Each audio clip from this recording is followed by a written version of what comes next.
Welcome, my little couch potatoes, to the comfiest courtroom on the internet. I'm your host, Llama, and it's time for dramatic testimony, overruled objections, and absolutely unqualified opinions. So grab your snuggiest blanket, some delicious snacks, and get ready to watch court with your internet besties.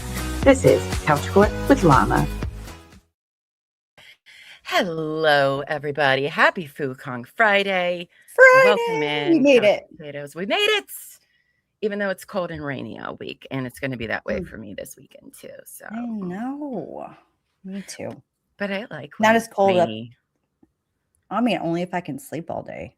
Well, that's true. I don't know, but then I'll be over it by like Sunday. I'll be like, oh, I'm so sad. Stupid weather. Stupid weather. Anyway, hello. Happy Fukong Friday, friends. We got Vil Marie in the chat. Good mornings to you, babe. Good Hope you're doing morning. well. Allie Firecat. Hello, and welcome. Oh, you're at work. Oh, well, I don't know how people listen to us at work, but more power to you. Hopefully you just have headphones on because your coworkers might be like, what are they even talking about right now? Especially after yesterday. Hello, Wallace. Hello, Echoes from the Tabernacle. Hello, sir. That was a fun stream. It was such a fun stream he did last night, and I blame you for me being hungover today, just to let you know, because I would have went to bed after my show, True Crime and Wine Time, that we did last night, and then you had a stream, which was amazing. And everybody has to go check out his show last night. Buffy and I were in the chat, and I was like, oh, I'll stop in and then I'll go to bed. But Buffy was asleep. So I was like, all right, fine. I'll stay out here, hang out for a little bit. And then he's like, oh, we're going to play this like Australian 60 Minutes episode. And he was like, it's the Australian Laura Owens. And I was like, well, tell us more, good sir. Let's do it. I guess I'll finish this bottle of wine tonight while I sit here. And I'm not going to tell you what it's all about. It's about a woman named Arabella Del Buson, because I wrote it down. Holy crap. Buffy, I think you know what I was doing the whole time watching that, because you were probably doing the same thing. I was just sitting here like, oh yeah. What are you kidding me? I know you well enough to know exactly how you said everything you posted in that chat. It was fascinating. Buffy's bedtime is 8:30. It was, and you were a party animal last night. I was there all night. That's how you know it was worth a watch. So go watch Echo stream from last night, and he plays like the whole thing. I mean, he takes breaks because he has to, right? But you will not be disappointed at all. It was a lot of fun. So thanks for having us last night, Echoes. It was a good time. Hello, Angie. Good morning. Good morning. Wallace, we all made it despite being up late in Echo's chat last night. I know, right? And then I finished a bottle of wine, and that's why it's him and Jeep Daddy's fault. So hello, Bacon Boots. Happy Fukong Friday. That's right. Hello, Bruce, the Moose Tits. Hope you're doing well today, good sir. Moose tits. Allie Fire says she works in the meat department of a grocery store, and it's 50 degrees. Oh. It's 47 degrees here, so I feel you. I had to bust out one of my winter sweaters again. It's very annoying. Hello, Cracked Pepper. Again, a lot of fun of Echo. See, it's not just Buffy and I saying it. It was there. So go subscribe to his channel, Echoes from the Tabernacle. Enjoy yourself if you don't have anything to watch tonight. It was something. Vil's on a 5-hour drive to Savannah. Oh, well, we will keep you entertained that whole time. And we will talk for 5 hours. Bacon says, did I hear right that you'll play the status conference today? Yes. We're covering the whole month of February 2024 today. So I'm very excited about it. Allie says, I listen very carefully until y'all crack me up. And then my colleagues think I'm nuts. I love that. Oh, look, it's a birthday. Yay, Happy birthday. Happy birthday. Everybody go tell her happy birthday. It's part of your subscriber contract. Do it now. No, just kidding. Happy birthday to you, babe. I hope you have amazing, amazing day. Thanks for the love, ladies. Jeep Zaddy approves the post-stream hamburgers. Well, I got one. I'll tell you what. And then my son's bus didn't show up today. I'm too old to be doing that. I'll tell you what. Good morning, Holly. Good morning. Oh, you're settled in the garden with Jen. It's okay. It's 4 p.m. here. I love that for you. I love that. Hello, Don. Hello, Helville, LC. Oh my gosh. User is with twins. Savage, good morning. So happy to see you all here. Hi, Lisa. Lisa B said she's new here. Everyone, welcome. Everybody, scoot over on the couch for Lisa. Scoots over. The couch is big enough for everybody. Good morning, Just Jen, first of her name. Keepers of record and lore. That's Jen. We're very dramatic. Very dramatic. No, not at all. Viking Mac, hello. Good morning to you again. Can't wait for the news of Ella's plea deal decision comes out. Me too. Me too. No news before anybody goes asking. No news about anything. So we may not know for a while, or maybe she didn't take it at all. So, man, what I wouldn't give, though, to be a fly on the prosecutor's office, man. Let me tell you what. It would be the suspense is killing me. That it is. That it is. Will she take it? Will she not? I don't know. I don't know. Will she? Won't she? Yeah. We may not hear for a while at all. We could. We may not. I don't know. So, but when we do, we'll all know and we'll have a party. So, good morning, says Cheese. Well, so let's talk about what. Yes. Wait. Time out. Okay. I just want to remind everybody in the chat, if you're looking at your stream and there's a little icon that has a phone, you're on the vertical stream. And if you don't like that version, the standard version is under our live on our site. Go to our page, find the live. Yeah. Yeah. Because that's where most of all the chatters are. Yeah, that is true. And it's where we're bigger.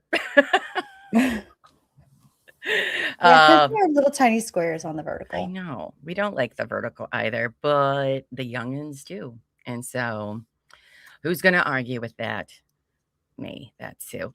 Well, as you guys come in, make sure you hit the like button, subscribe, hit the notification bell. And if you're watching us as part of the replay crew, hype this video. You'll see a little button there. Apparently, it's really good for our channel and putting us in the algorithm. And it's free.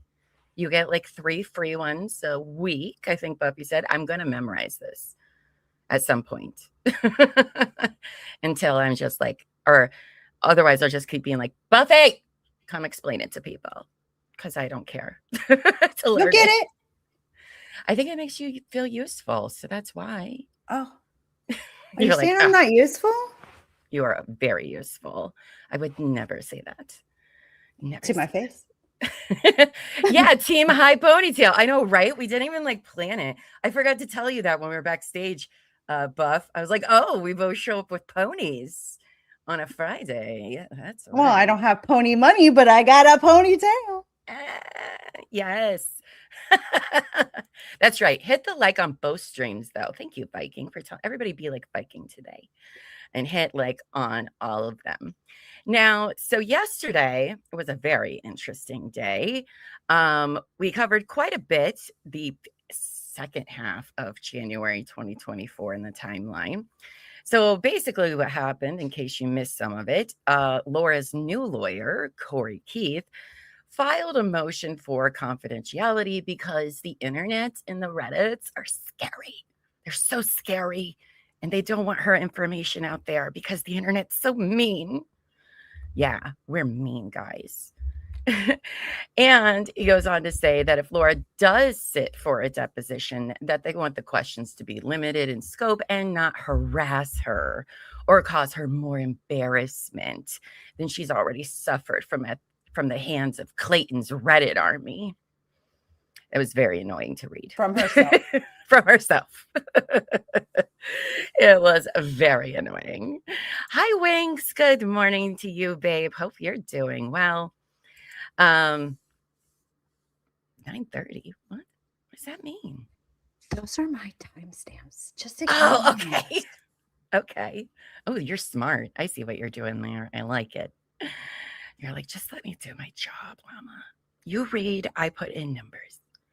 Now, Laura never shows up for the deposition that was scheduled weeks in advance. That cost what? We did the math. It was like $6,000 or something like that. That was wasted because she didn't even bother showing up because she was scared about people knowing stuff. So then we also read some of the lawyer emails between Woodnick and Corey, and he tried to basically warn him about how much of a shitbag Laura is. And those were fun to read. We don't get to normally read, lawyers' emails to one another. And it was pretty good. Like, do you know who your client is? I want to read everybody's emails in this case. We need them all. We need them all. Actually, Elbow Feet, when he got home yesterday, he was like, man, that Woodnick guy can write some motions and stuff. It was spicy. And I was like, oh, sit down, sweet summer child, and let me give you the background of why he's like that. All right. She has it coming after what she accused him of. And I was like, because he doesn't get to watch all of our stuff. But I was like, oh, there's a reason. If we read all the emails, we'd be here until LO got out of prison. I got time. We both got time. So what else do we have to do? Nothing. I want to read everything. Also, because we're nosy. So Laura also called the police over alleged harassing voicemails, which one told her to go fuck herself, which I thought was great. Because I think I've said that several times. I obviously wasn't who called her, but if she even got the phone calls, that's another thing with this story, right? We don't know what's true or not, because when you're a liar who lies, you can't believe anything they say ever. That's why you don't lie. And then Laura's side says, can't we just stop the madness of all of this instead of incurring all these lawyer fees? Because, she's not pregnant anymore. This is a waste of everyone's time. And it's unfair that Clayton has a GoFundMe that raised over $9,000 at that point. Which, so much for Laura's unlimited funds she told Clayton she had. But also for that lawyer to be like, oh, he's raised $9,000. But, we've been keeping track of Clayton's attorney's fees throughout this. Mm-hmm. And it was barely enough to cover the entire month of January. $9,000 for 1 month. Crazy. And then Corey has the audacity to be like, he's getting lots of money. What? Your client's ridiculous. And, Clayton wants to fight it to clear his name. We also learned that they offered Laura an affidavit to sign saying she was never pregnant. And basically that if she signed it, they would be done with everything. They wouldn't even do attorney fees from the sound of it. And of course she was like, no, I'm not doing that at all. Meh. So that's kind of where we left off yesterday. Now today we're covering the entire month of February 2024, where Laura's going to write more blogs. I can't wait to read those. And of course she calls the police. I mean, I don't think we can go a month without her calling the police about something. Greg's case is officially wrapped up, and we get an Owens v. Echard court hearing, which I'm very excited about. I do feel there's going to be a lot of llama ranting in the second half of this today. I can tell you that ahead of time because I saw some of the titles. I love a good llama rant. I saw some of Laura's titles to her blogs. Oh, Yeah, I'm going to get pissed. I did not look ahead. Well, I put I the wanted titles to. there. But yeah, there's going to be some llama rants today, I feel. So that's what we got in store today, which I think is a perfect day for a Friday. So that's what we got. Woodnick is properly snarky, and we love it. I agree. It's an amazing read. Can you imagine Laura's pants budget? I mean, she sets a new pair of pants on fire every day, sometimes multiple pairs in a day. Yes, she does. Yes, she does. LMP, my favorite response to no fair is when you get cotton candy, ride Ferris wheels, and see farm animals. I think of the old 80s movie, one of my favorite 80s movies, The Legend of Billie Jean. Fair is fair. And I love it. I say that all the time. So I don't think she's being treated unfairly, but what do I know? They gave her so many chances. Yeah, that's what we're learning, just from because they leave little notes in the billing. And it's like, oh, so you've actually been offered numerous times. They've given her grace where I would be like, go fuck yourself. Go fuck yourself, Laura. And she doesn't take it. She doesn't take it. Echoes is here for the llama rants. Well, you're going to get some today, babe. I'll tell you what. Bacon Boots says the status conference, the origin of She Lied. Oh, I love it. Helville says Isabel wrote most of the filings, then Woodnick added whatever he needed. It's a snark firm, and I love it. Agreed. That is true, right? There's always multiple lawyers to some degree on a lot of these kind of cases, but I like how they're just like, let's fucking go. So that's that. If you're checking in and you're like, I don't even know what y'all are talking about, that's okay. We have a whole Laura Owens playlist, and I assure you, it's 100 hours of the craziest shit you've ever heard. And we probably still have 100 more to go. No, I mean, I tallied it up when I had my anniversary show. So I know we've done how many shows? 4 since then or something. So 4 or 5 hour shows. Yeah. We're past it now. We're professionals. Also want to thank everyone. Hardly. Yeah, we're not. No. I want to thank everyone who left comments on our last video. As we say, we always read them. And I just wanted to share some of them with everybody today. That's not the right one, Mama. There you go. It's a good day. Now, at Kavken wrote us the email in regards to Clayton speaking at the Hope Conference, which was such fucking bullshit. This woman, I don't want the public to know about my stuff and everything like that, but I'm going to write every person he knows, every job opportunity for him to make money, and it's fine. But I don't know why everybody hates me. I would love to see what goes through the minds of unsuspecting people who receive these unhinged emails from Lowe. All the best. I know, right? That's it. Show us everybody's email. You can send them. I know. I want it all.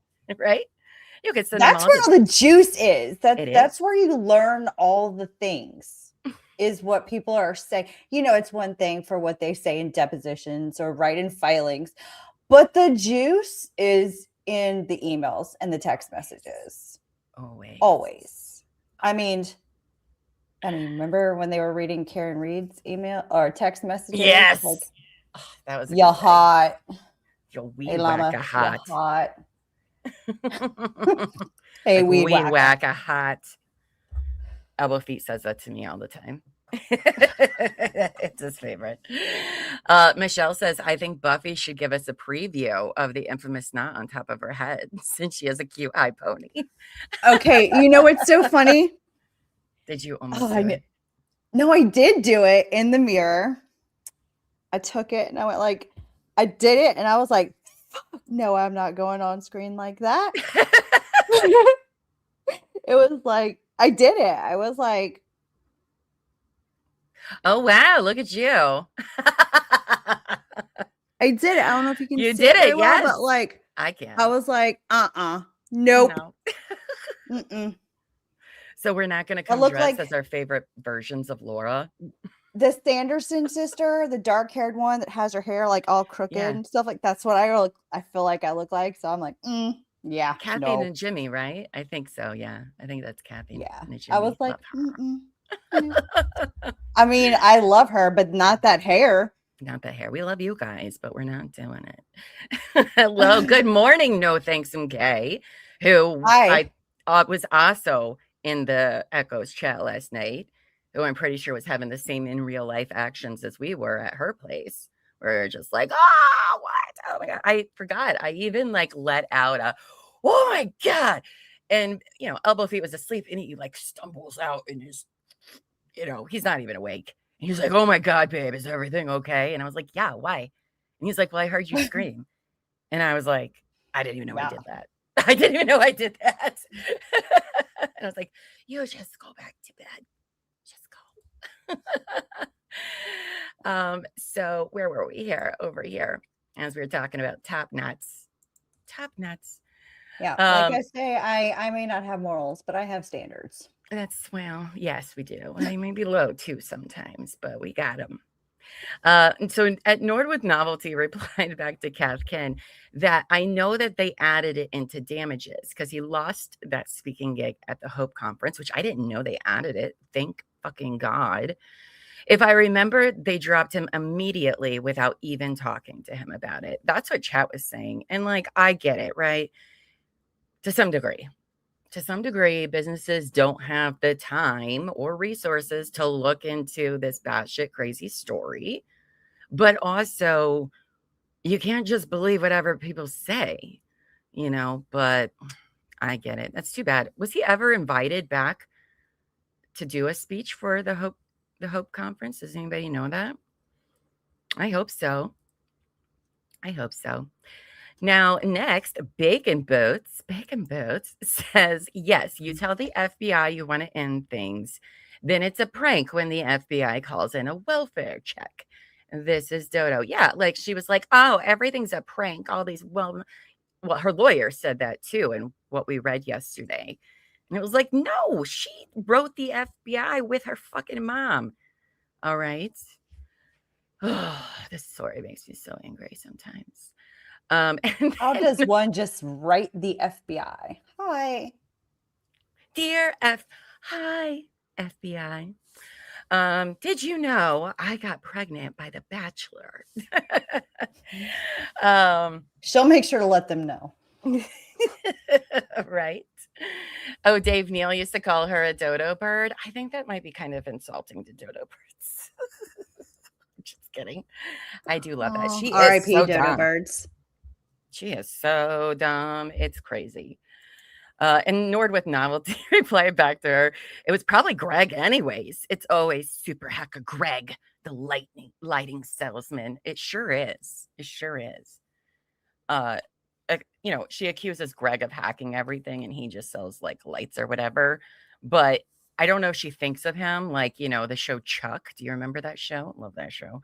But he was just like this guy that works at like a Best Buy, and he sees something from his old roommate who was in the CIA, and all of the secrets of the government get in his brain. And so he basically he's an asset to the CIA. And so he's kind of like this guy who works at Best Buy, but also is a spy.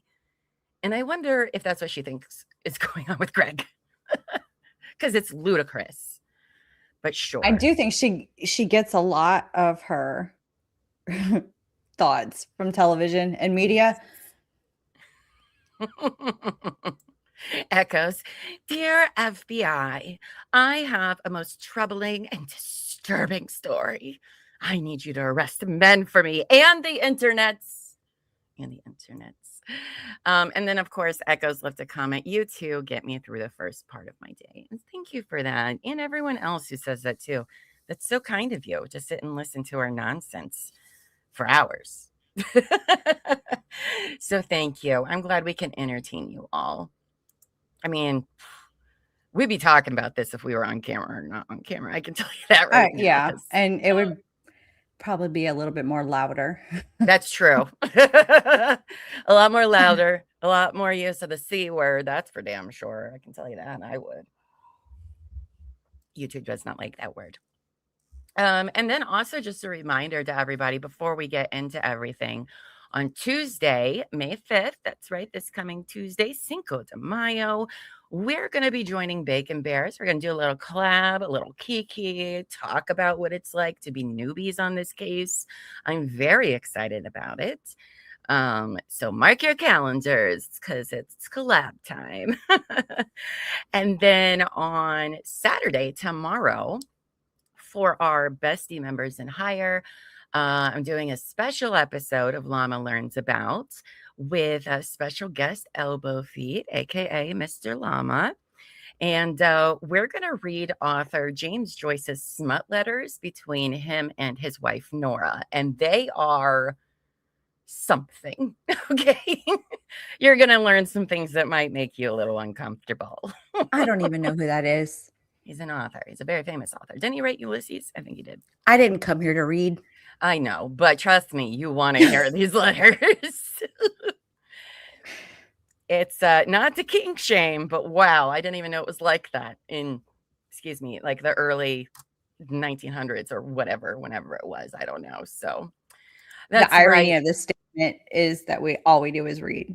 Oh, that's true. That's true. All we do is read. Oh, everybody be like, Michelle, if you're coming in, and hit that like button for us. Thank you so much. Dodo bird, fuck bird, dirty fuck bird. That's what James Joyce calls Nora. And that's the segue. Dirty little fuck bird. So, all right. So as I said, can we I are get a t-shirt that says that? Dirty little fuck bird. Yeah, you can make merch. Then I'll have to tune in so that I can explain it to anybody who looks at me sideways when I don't know if I'd wear it in public. Come on. Right? Allie says, well, in their defense, the early 1900s didn't have Pornhub, but no, they did not. Yeah, you make your own fun. That's true. So we'll be doing that tomorrow, I think around 11 or noon Eastern. I don't remember what time I had it scheduled for. Well, I haven't scheduled it yet, but on my calendar. So what we're doing is at the start of each episode, we tally up what Clayton has already spent on this case when he signed on with Woodnick on December 8th. So 2 months into this nonsense since he had a lawyer, and he's already spent $20,000, which I cannot imagine having to spend that much in 2 months. That is crazy for this bullshit, like that's so much money. I would be crying. This. Yeah, I would be crying too. She just has no problem spending money, her parents' money, because she's never had a fucking job. She's not spending her money. She's spending his money. Exactly. True. True that. Oh my God. Elbow Feet is Mr. Llama. Yes, he is Mr. Llama. And he's extra. He's extra. You guys are going to love him. People usually like him more than me. So, there's that. If that tells you anything. You don't need to wear it in public. We have a big party for my husband's birthday every year. And we ask everyone to wear an inappropriate t-shirt. I love that idea. I love theme parties so much. That sounds so fun. Right? We've done it with a gift exchange with shirts too. Oh, I love that idea. Hi, Shanta. Good morning to you and text packet. So we're starting off with $20,000. Second. Jeez, I cannot imagine. Oh my God. $20,000. Wow, I know, right? That's what like a lot of Americans, make. Can we go back to duels in the street? It feels like it'd be with swords. Can we just? I mean, yikes. Yeah, You actually, settle a dispute. You just slap somebody with a glove, take it outside, get your second. yes. I think I did a Llama Learns about duels. It was very interesting. All right. So let's get into today's business. All right. So we're going to start at February 2nd, 2024. And on that day, two things happen. One, Judge Mata schedules an evidentiary hearing on February 27th, which is what we're going to listen to today. And then also on that same day, Clayton does his deposition. That's right. Somebody just shows up and does it without bitching and complaining like Laura did. He was like, yeah, I'm ready to go. Let's go. Puts up no fight, because why would you need to? Now, well, listen, lawyers do their job. They don't want their clients to walk themselves into trouble. I get that. But also Laura was full of shit. So there's that. So we will be getting into the evidentiary hearing, but we have some stuff to read before we get there. So one of the first documents filed, hold on, I gotta do a quick rearrange of all my windows that are open. So the first document is from Clayton's side, and they want an expedited motion to continue the trial and a motion for additional trial time. Because why cases like this can be different as opposed to criminal ones is they really limit the sides on how much time they have to argue things, which I'll be honest, I don't like that. I don't like that at all. I didn't like that. I don't like it with closing arguments. I don't like it at all. I don't think it's fair to limit sides, especially like cases that are so big with so much to explain. It's hard to condense.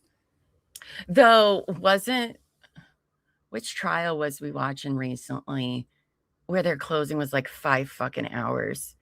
Was it the Canero one? Canero. Oh my God. 5 hours of nothing. Yeah. Oh, it was so painful.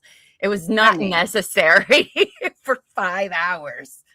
But it wasn't a closing statement. That was a filibuster. Yeah, basically.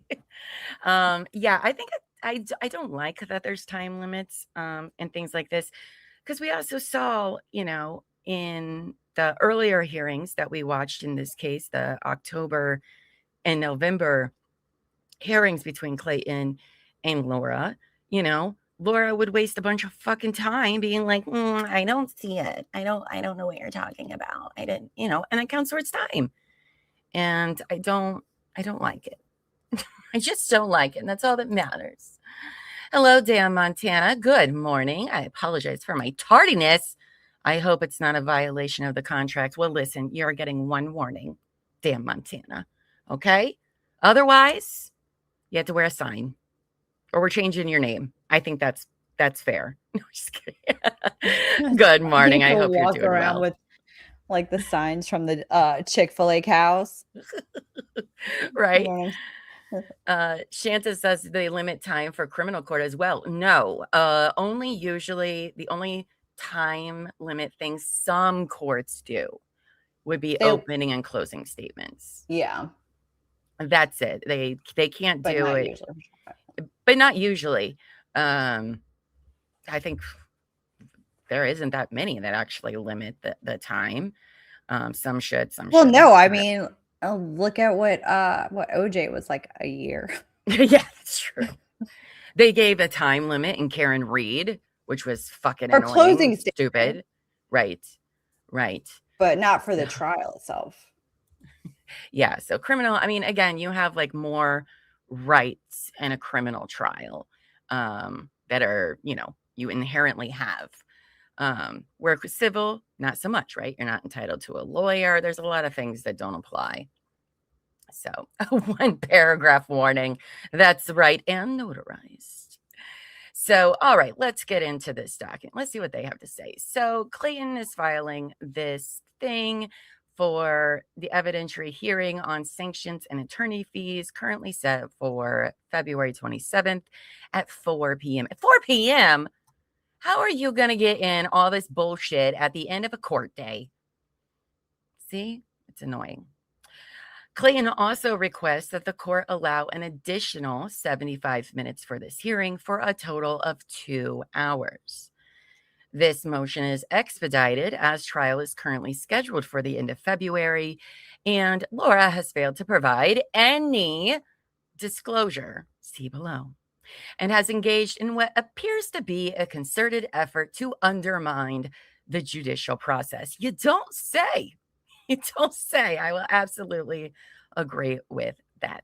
Every chance she gets. Every chance.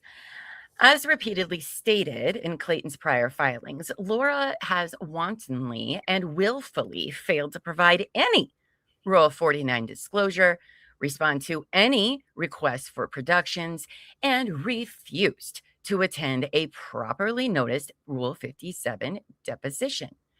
Laura has further refused to sign fetal death certificates or basic HIPAA releases related to any form of medical care she testified to receiving for her alleged high-risk pregnancy.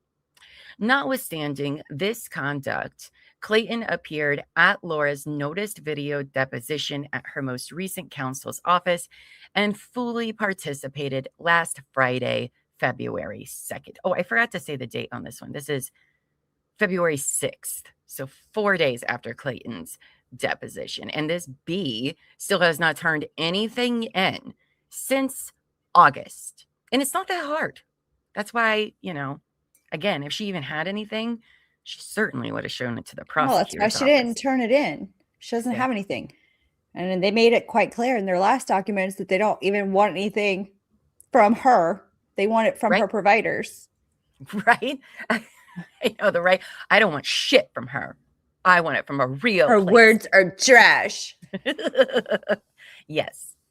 Now, the issues of sanctions and attorney fees cannot be adequately adjudicated without disclosure and discovery from Laura, including the opportunity for Clayton to depose Laura. Again, Laura video deposed Clayton on February 2nd after intentionally failing to appear at her own properly noticed deposition. Additionally, the 45 minutes currently allocated for this hearing will not allow Clayton to fully present his position on the issues. I agree. How can you cover any of this in 45 minutes? As in for his motion to continue trial, Clayton states as following. On August 1st, 2023, Laura initiated the underlying action when she filed her petition to establish paternity and all the other bullshit, alleging that she was pregnant with Clayton's twins after one night of oral sex. Clayton maintains that this alleged pregnancy was a hoax/con, much like the previously litigated matters involving Laura and other men similarly situated. Here, as with the prior matter, Laura faked medical records as her supposed proof of pregnancy. This time, Laura chose a television personality like a dum-dum, which we're thankful for, on which to perpetuate this fraud and not only fake the pregnancy, but attempted to extort him to date her in exchange for an abortion of fictional twins. Clayton refused to date Laura, who then continued to promote the false narrative that she was pregnant to the media and the court system, including during the subsequent injunction against harassment proceedings, where she appeared on video in court wearing an I can't say that word, ostensibly fake pregnant stomach. Ostensibly. Ostensibly. See, we also learn here how to say words. Fake stomach, and asked Judge G to allow her to show respondent that she was pregnant. No, you can't show him. She then continued to contact the media, including the tabloid The Sun, Reddit, Medium.com, podcasters Dave Neal, and Reality Steve, etc., furthering her entirely fraudulent fake pregnancy narrative. I love to see this. I love to see it so much. Well, that coffee's cold already. Hi, Lady and Gray. Good morning, lady. Good morning to you guys. Oh, you guys are just filling up the couch today. I love that. Oh, Hellville says she did stop the clock for tech issues. Yeah, that's true. In the injunction against harassment when we stopped. But then you remember who was her lawyer for that one? What was his name? This one's Corey. Then there was Kyle. Oh, that was Josh. And Josh. It was like, it's not fair. They got more time. Not fair. Now, on August 21st, 2023, Clayton filed his answer denying that Laura could scientifically be pregnant with his twins after they engaged only in oral sex on May 20th, 2023.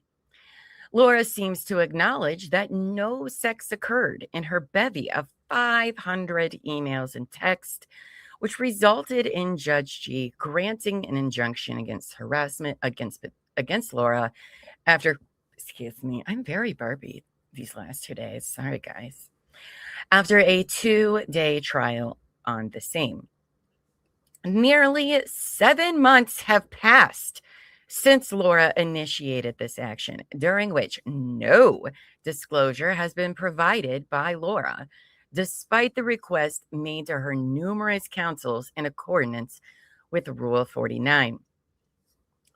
Petitioner has willfully and wantonly failed to comply with Rule 49. Oh, did we make our bingo cards today?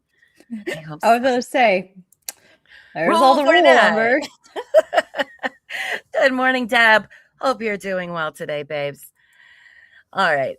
Rule 49 provides in pertinent part as follows. Unless the parties agree in writing or the court orders otherwise, every party must serve an initial disclosure of information required under sections D through K, not later than 40 days after the filing of the first responsive pleading to a petition. Okay. As Clayton filed his response on August 21st, Laura's Rule 49 disclosure was due not later than September 30th, and she was pro se still at this time. Oh yeah, they both were. As of filing, no disclosure has been provided. Clayton intends on filing a motion to compel in short order. On January 17th, 2023, Laura failed to appear at a properly noticed deposition. See Clayton's notice. Notably, Clayton appeared and cooperated with Laura's video deposition on February 2nd. Clayton is unable to fully and meaningfully present his argument for which he should be awarded attorney fees and sanctions, and a finding that the petition was filed in bad faith against Laura without disclosure from Laura.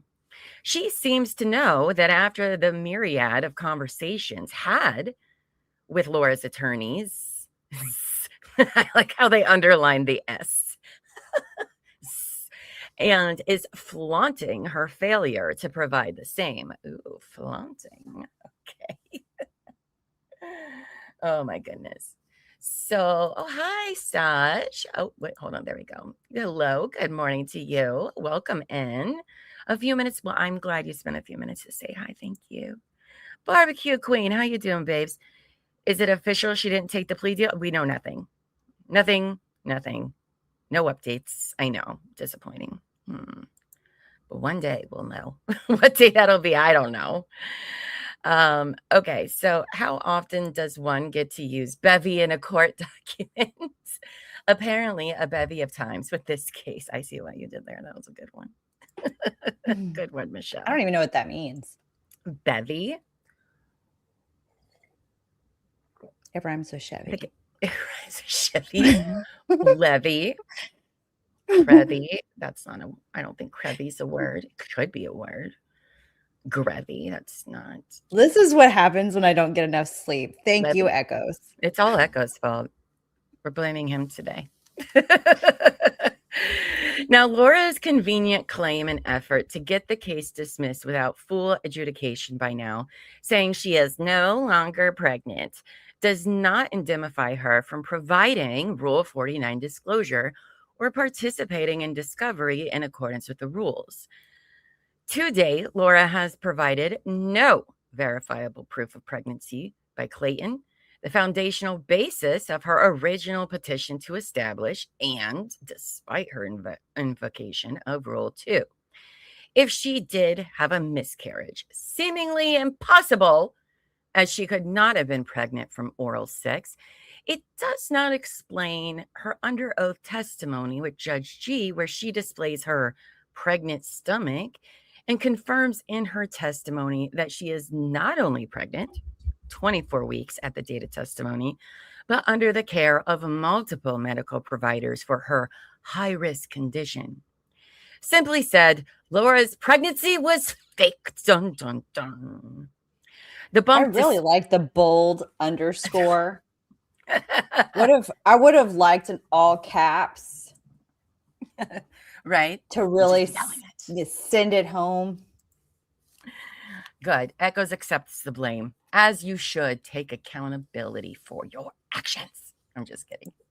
Hi, 80s. Good morning. Good morning. Oh, there's LMP with your definition. It means bunch, which rhymes with lunch and munch, which didn't happen in this case, apparently, for some reason. It's going to be a long day, y'all. That it is. Her pregnancy was trash, Judge. Trash. It is going to be a long day, but it's Friday.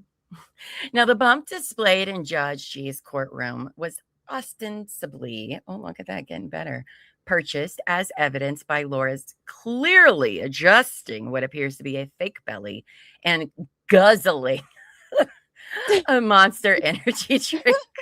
Oh, Sorry. The call out.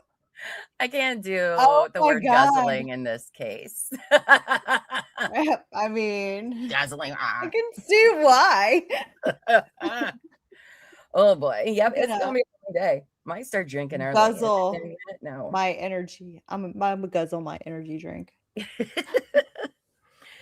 Curious for someone claiming to have a high-risk pregnancy. Curious and curiouser. Her entire petition, sorry.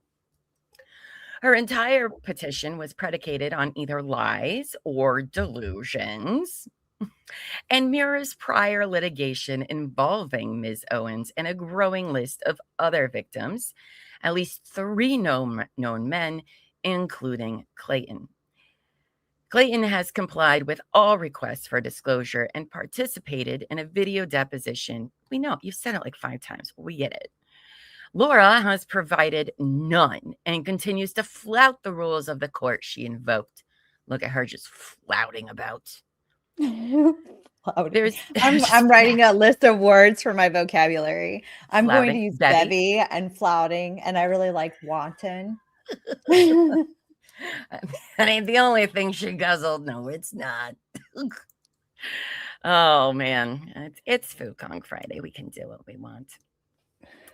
There is good cause for a continuance given the wholesale lack of disclosure and discovery by Laura, as no disclosure has been received in relation to any claims made by Laura, including the original claim of paternity on which this underlying matter was filed. Clayton has been left with an incomplete picture of the full extent of which Laura's baseless accusations and myriad of filings have harmed him. As such, Clayton requests that the hearing be continued to allow for disclosure to be received. Respondent Clayton has been patiently waiting for Laura to provide any disclosure for over 7 months. The original claim on which Laura was filed was brought in bad faith over 7 months ago, and no disclosure with which to verify it has been provided. Since then, Laura has involved several attorneys. Actually, yeah, we learned in the emails yesterday that there were other attorneys that had called Woodnick in the meantime, that it wasn't just Lexi and Corey.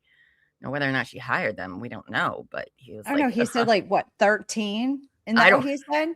I guess. I don't know if they were all included. Was he being hyperbolic? Because now I just don't know.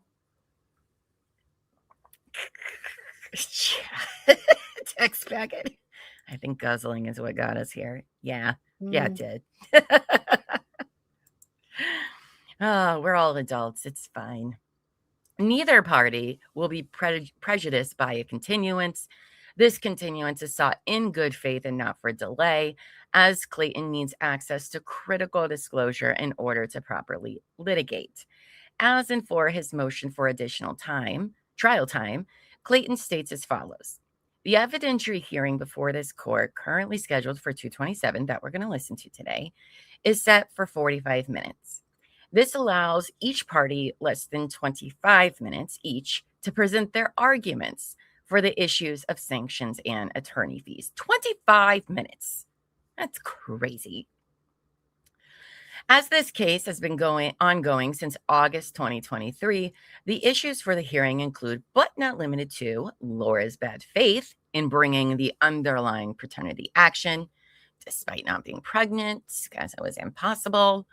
Laura's factual contentions and assertions of pregnancy not supported by any verifiable evidence from the onset of this action, and also doesn't even make any sense.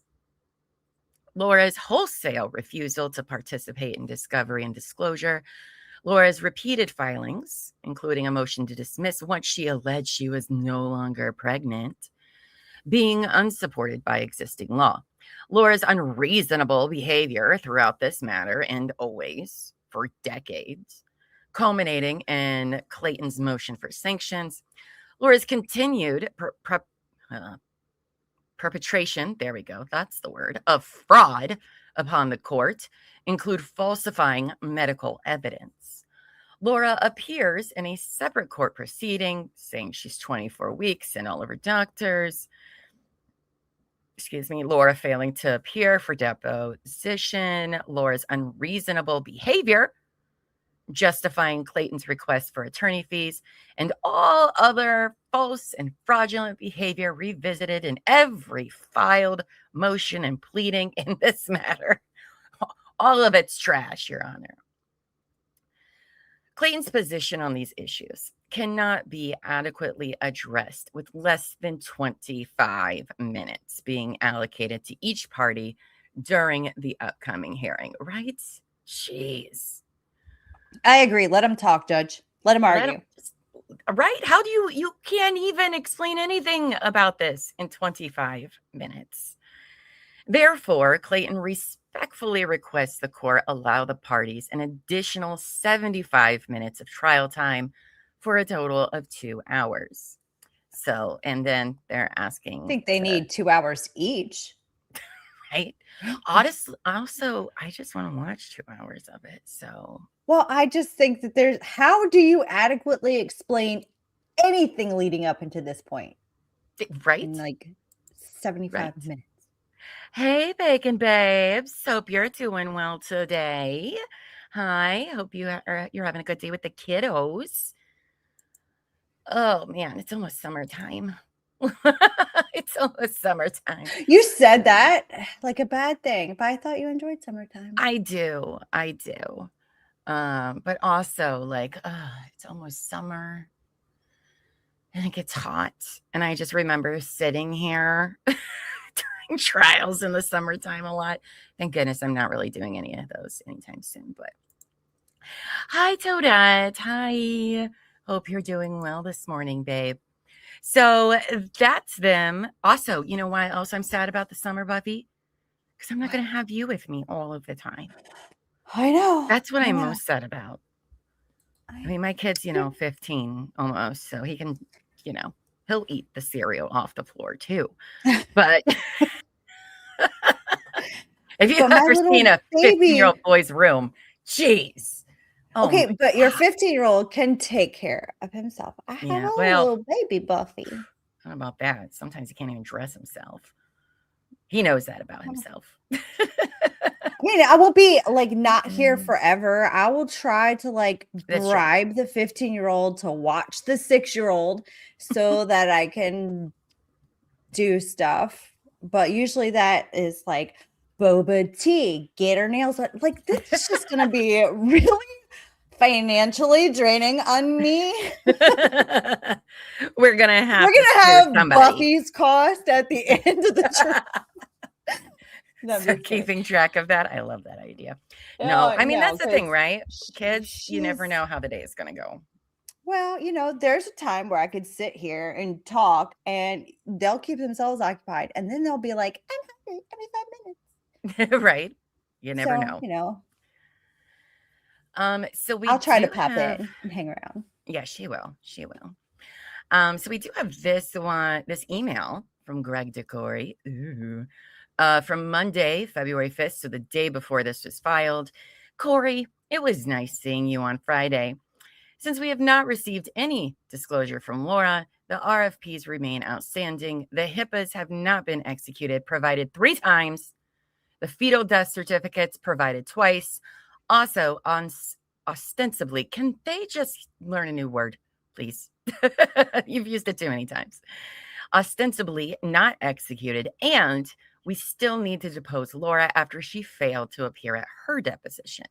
We are going to file a motion to continue and request additional trial time. I assume you agree, but let me know so I can note it in the motion to continue. You can almost feel like as you're reading the emails between the attorneys, how much they don't like each other. Yeah. Well, I don't know if they don't like each other. I think just like you're annoyed by them. Like, come on, bro. I mean, I feel like Corey's trying to be like really like professional, but like yesterday's when you could read them going back and forth, you could kind of hear the edge in the tone like shift. Mm-hmm. I don't know. That's true. Maybe it's my interpretation. Maybe I'm projecting my own irritation. Maybe. I mean, I don't know. Staj, I can't wait till you come back. We'll still be here. Most attorneys are friends, but you can still hear the. I have friends, but it's not like I don't get irritated with them when we're going back and forth. Like, she only curses my name like 5 times a day. That's it. Yeah. Like Laura or Llama, for fuck's sake. I mean, there's a lot of for fuck's sake. I'm like, for fuck's sake. But you do that to me too, because I can be a little bit lost in this stuff. LMP says, I think it's frustration, not dislike until we get to Gingras. Well, I mean, but see, here's the thing with Corey is you can only get your client to do so much, right? You can lead a horse to water, but you can't make him drink. But I can see the frustration of being like, Corey, you can just fucking drop her as a client. You can just say no, Corey. But I get it. I can't wait to get to Gingras. I know. We're almost there, guys. Next week, Gingras comes into the picture, and I can't wait either. I know a lot of people hate him. I don't know much. I know he writes some crazy ass shit that I haven't read. I've read one thing that he wrote, and it was, what? How did you file this? That's crazy. But everything else, no. And I can't wait for it. Wallace says, I get all of my interpersonal lawyer interaction knowledge from the Lincoln lawyer. Probably not the most accurate. No thanks, okay. It says her defense attorneys are the only people who seem to be able to get Jinky to behave. Oh, interesting. Viking says lawyers work in an adversarial environment and they need to stay professional if they want to keep their sanity. It takes a lot for them to not like each other. I mean, that is true. That is true. But man, when they don't like each other, like fucking Karen Reed. Maybe I don't mean. Well, yeah. I mean, that's what I'm saying. Like, you can kind of hear there are instances when they don't like each other. Ooh, that's a good theory. Holly says, part of me thinks Greg was so snarky in his filings to fully make Corey understand what he took on as a client. Yeah, that's could be. I mean, that I think probably, but I think too, the public, because what is interesting about their filings, one, they're amazing, but two, they're also kind of like the general public can read and understand them, and what's going on, because a lot of court documents, I mean, I'm not saying people can't read, but to understand it can sometimes be a little complicated if it's like not a thing you're into. It's like, what are they even saying? You have to like decipher. And he makes it sure that it's very plain and clear what's going on, which I do appreciate. So, speaking of Mr. Llama, hi, Elbow Feed. I love you too. Get a I love room. you too. Thanks. Get a room. All right. So up next on the lineup here, the next day. Now, that's February 2nd. No, February 7th, 2024. Two things happened that day. Clayton does an interview with the Unplanned podcast, right? She does not like it when he goes on anything. If you like see the timeline all laid out, like every time Clayton's doing an interview or something like that, she loses her shit and calls the police, like every single time. And guess what? That's exactly what happens next. She decides to call the Scottsdale police again. So let's listen why.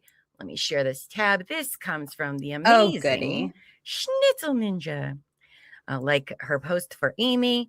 So this comes from her channel here. It's Laura's phone call to the police on February 7th. Let's see what she has to complain about today. Hi, I'm calling because I have somebody who's threatening me and my mom, saying they're going to come shoot us. Oh, a death threat. Okay, what's your address? My address. Well, I can give my address, but they're actually giving the wrong address for my mom, and they're acting like that's where they're going to go. Are they threatening you or threatening your mom? They're saying me, but then they're sending an address for my mom, but it's not actually the right address. They've posted it online. Right, but you're the Yeah, one they've posted it on the threat. Is that correct? Correct. Okay, so what's your address? I think I learned about this the other day. Okay, and your name?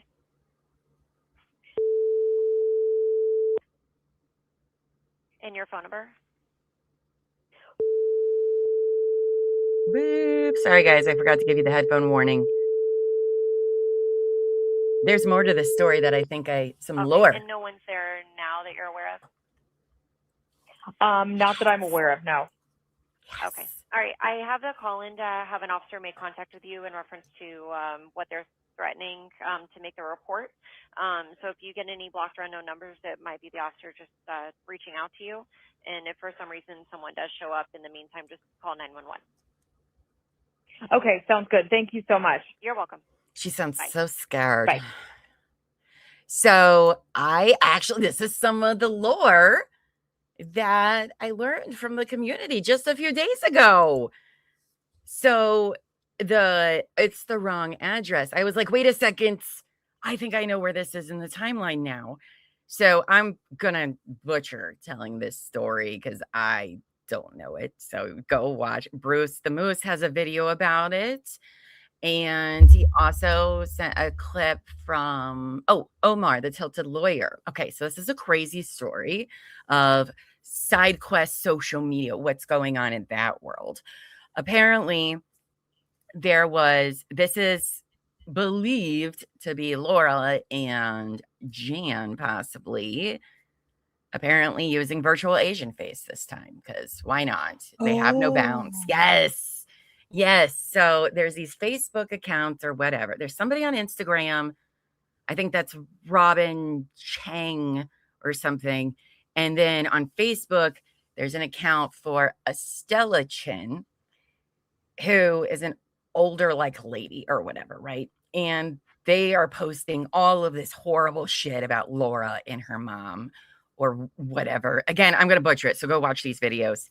I'll make sure I put the links in the chat. Because they do a much better job. And for some reason, the Stella changes to Elisa Chen. But they're, talking all this shit about Laura, and they give out the wrong address and the wrong phone number. It's all very fucking weird. Okay. And then they apparently were using pictures of this Robin Chang from Instagram. Okay. Which is weird. And so then Omar has this Robin Chang person on his stream. And it's the craziest thing because you would think she was using a webcam from like 1977. Okay. They didn't have webcams, but that's how bad the connection is. She's just like fading all in and out. And there's a green screen. It's all very, very weird and peculiar. I can't explain why it's weird, but it's weird.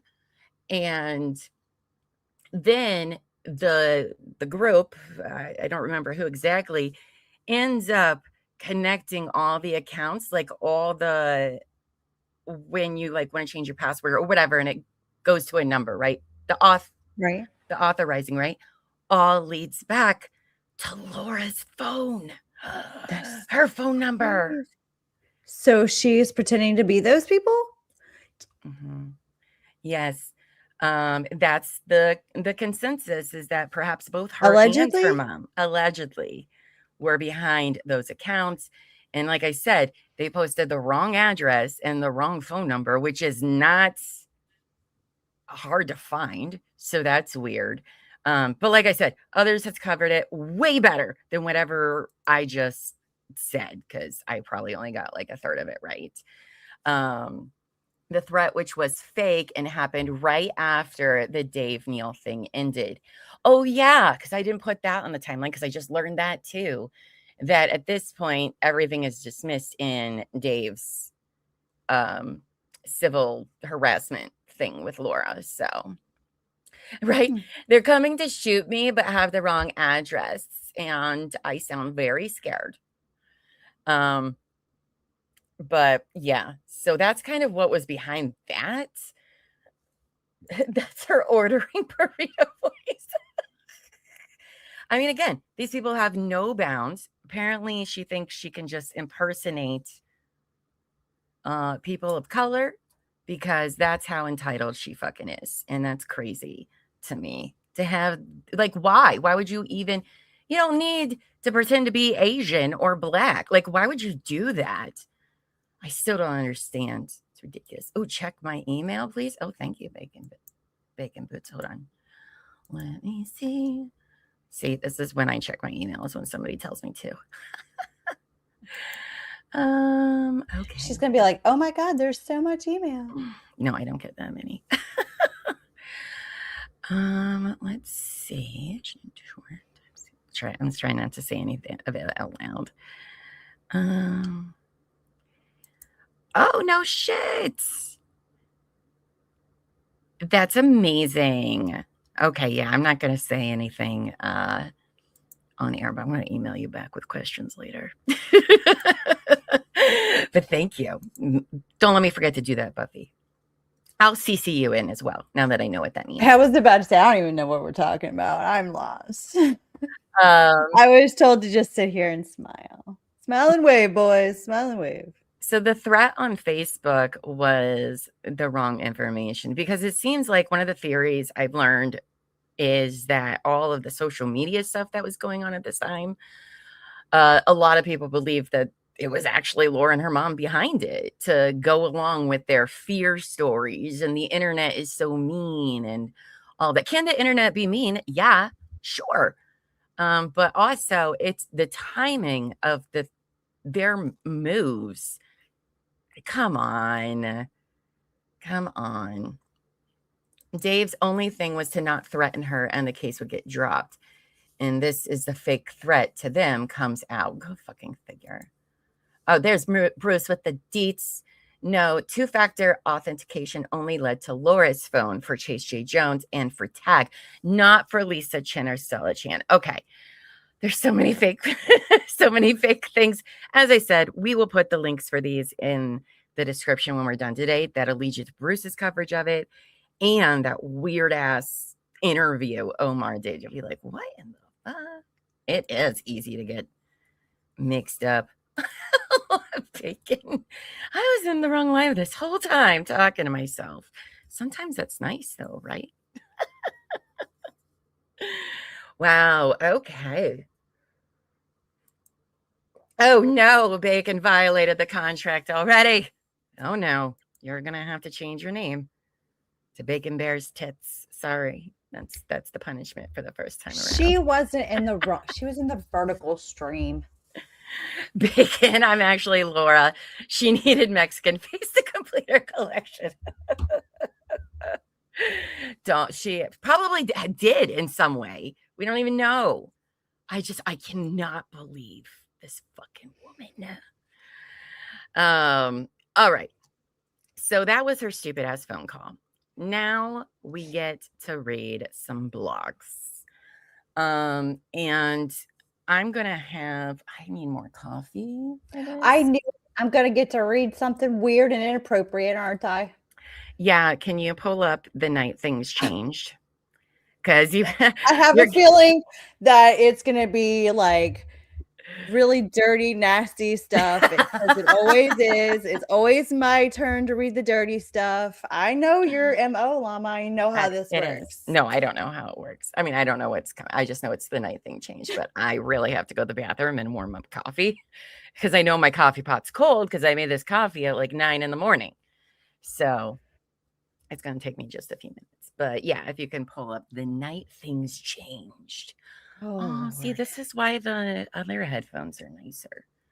Because then I can hear you when I walk away. Now I won't be able to. That's okay. Take your phone with you. Oh, what I do. Buffy gets the butt stuff. You always get the butt stuff. That she does. That she does. Hi, Nikki. All right, I'll be back. Okay. The night things changed. I have been forced to break my silence. Last night, something happened that I never imagined could be a part of my reality. Threats against me and those I hold dear were articulated with chilling specificity and malice, all stemming from a smear campaign orchestrated by a content creator who has turned my life into a spectacle for profit. Crazy, I'm not saying that word. I'll find you and all my will shoot you. Hashtag justice for name of content creator. One message read, another ominously targeting my mother. These threats were not mere facts of internet cruelty. They were the direct outcome of his relentless use of my story for financial gain. The safety of my family, once taken for granted, is now compromised. Our lives overturned by a narrative spun by a total stranger. 6 months of turmoil. For 6 excruciating months, this content creator has been the conductor of a relentless smear campaign against me, pulling strings and painting me as the villain in a story so twisted from reality it's unrecognizable. He has made videos about me at least once daily, and sometimes more than that. He has leveraged lies sourced from those with vendettas against me, men I have restraining orders against, and told their stories as if they were the victims. He spun these fabrications into hundreds of hours of content, with each video, each post, not just an attack on my reputation, but a considerable source of revenue for him. My attempts to seek help, including desperate 911 calls, have been obtained by his cult-like following and have been twisted into entertainment for an audience that revels in my distress. I really feel like I should be way more whiny. This relentless assault has devastated my mental health and halted my professional life. His refusal to halt his attacks or remove the harmful content, my sole request, has left me with no choice but to pursue legal action for defamation, invasion of privacy, and intentional infliction of emotional distress. But the real wake-up call came last night, proving that the stakes are far higher than reputational damage or court battles. This is about survival. Jesus Christ. I don't even know how I can even do this with a straight face. In response to the threats received, my family reached out to law enforcement. Then I reached out directly to the content creator, appealing to his humanity. I shared the threats verbatim, hoping the explicit calls for violence against me and my family, echoing his hashtag, would be a wake-up call. I pleaded with him. The level of hatred you... And that's it. Where's the rest? That's it. The level of hatred you ... and it goes away. Oh no. Oh no. Is that not the full? Oh no, it's just like a small bit. It stopped. Oh. I pleaded with him. The level of hatred you... Cliffhanger. Or an incomplete thought. I don't know. It's Laura. Wow. Well, I don't know. I don't know. I think that's it. I mean, I used the archive to find it, so. But maybe she just didn't finish it because she was busy. She was like, oh, wait, I got to go pretend to be a different minority for the next 3 days. So. I don't know. It's very, very interesting. Okay. All right. So everybody's mean to her. Everybody hates her. Blah, blah, Oh. blah. More of the same. More of the same. More of the same. All right. So you didn't have to talk about butt stuff? Oh. Thank God. Buffy butt stuff.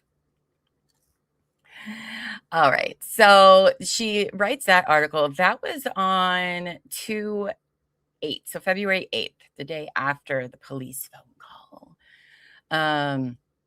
Then on February 10th, 2 days later, Laura posts another Medium article, From Plea to Prosecution, the harsh reality of my appeal for justice. Oh boy.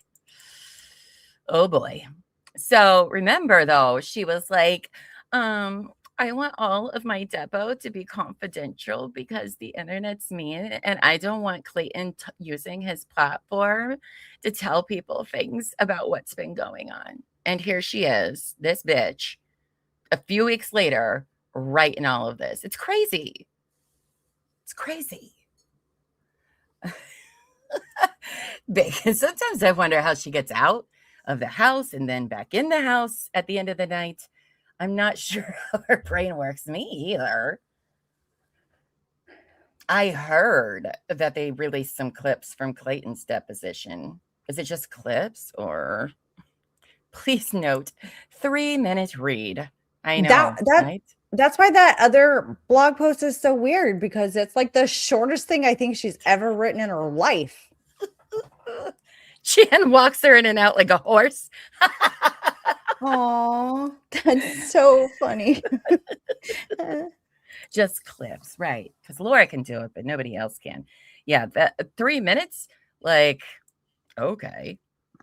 All right, so here's what she has to say. From plea to prosecution, the harsh reality. No, it says persecution. She's not prosecuted yet. Persecution. Yes, you're right. Thank you for that. I swear, covering this makes me dumber. That's true. The aftermath of my article has unfolded in a manner I can scarcely believe, yet can't say I am totally surprised by it. The notion that I would be the mastermind behind threats to my own family defies logic. Yet some have latched onto this theory with a fervor that's both bewildering and painful. There's nothing that will convince me she didn't concoct all this herself. Echoes a sentiment that feels like a knife twist turning my quest for safety into an absurd spectacle. Okay. Always the victim, Laura. Another accusation hits. Quote, yep, 100% catfish profile created by Laura. She is beyond sick. The speed with which these unfounded claims spread is not just reckless, it's soul-crushing. I think she needs a soul first, but okay. The personal attacks that follow cut even deeper, warping my reality into something unrecognizable. Well, maybe it's because you entered all of our reality, the real reality. And she's like, I don't like it. You guys, you don't make any sense. Quote, it's hysterical that Laura thinks she can try to cover her tracks now with that fake profile. It's too late, Laura. And we also see clearly how you weaponize and use race to fit into your disgusting victim narrative. Such assertions are a bitter pill to swallow, particularly when contrasted with the diversity of my own family. Oh,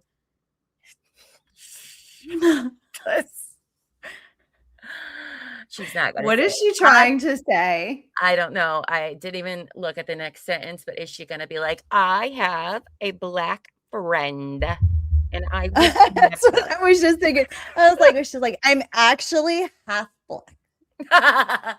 Right? Oh, probably. Okay, let's see what dumb thing she's going to say next that she probably shouldn't say, but okay. Of course, my half Asian nephew stands as a living contradiction to these baseless claims of racism, making them not just wrong, but deeply hurtful. Okay, so I didn't have, Oh, keep I reading. have a half Asian baby nephew. Okay. Oh, Okay. well. Apparently she doesn't know how racism can work, because you can still be racist and have somebody in your family that's a minority, but sure. I was about to say, okay, cool, you got to pass. What? Right? It doesn't work. Is that how that works? I guess so, yes. Jeez. Oh my gosh. The insinuation of deceit is relentless. Oh. Quote, makes content creators sign a I will not incite violence clause, then days later drops an article about a content creator fan threatening her. Ugh. Do we have a do not incite violence clause in our subscriber contract? I got to make a lot of amendments over the weekend. So, yes, we will, I'm sure. There's nothing that will convince me she didn't concoct all this herself. Accuses one commenter, suggesting a calculated orchestration of events that couldn't be further from my truth. Okay. It's a bizarre twist of fate, where those who claim to seek justice are the very ones perpetuating injustice. By pointing fingers at me without proof, because I'm not going to give it to anybody, by calling for the FBI to investigate me, quote, she's actually committing federal crimes now by catfishing and posting death threats to herself. She calls the FBI on everybody. Right? Like, come on. Oh, no shit, Bacon Boots. Dave signed the deal, and hours later, this threat came out. Interesting. If you have to explain that you're not racist because your sister sleeps with Asian dudes, you might be a racist. That's true. Yep. I mean, my sister's obviously not, but it's fine. Wow. Okay. Right? Because misogynists are never related to any women. It's crazy. This is amazing. She's so fucking stupid. Where was I? Oh, yeah, the FBI. They are not only wasting precious resources, shut up, that could be used to catch the real culprit, but are also playing into the hands of the person who started this all. Oh, that would be you, Laura. The answer's you. They're supposed to be investigating her Hoboken incident. Remember? They're wasting the resources. Gosh, what were we thinking? It's a cycle of blame that feeds into their narrative, giving them exactly what they want: more chaos, more confusion, and a further tarnished reputation for me. You gotta be kidding. She's ridiculous. This experience has thrust me into a realm of constant vigilance and fear, where every notification brings anxiety. Bitch, you can turn them off, you know. It's very easy. If that brings you anxiety, you can literally turn them off, but okay. And every online interaction is tinged with suspicion. The idea that some individuals hiding behind their screens are using this situation to further their narrative of vilification against me is a bitter pill to swallow. So far, you've swallowed 2 pills in all of this. Are you sure they weren't supposed to go in your vagina? Was it 6 pills that you swallowed? I just said swallowed. That's not even a word. We're making things up as we go along. That's right. We're in the world. She does it too. So it's fine.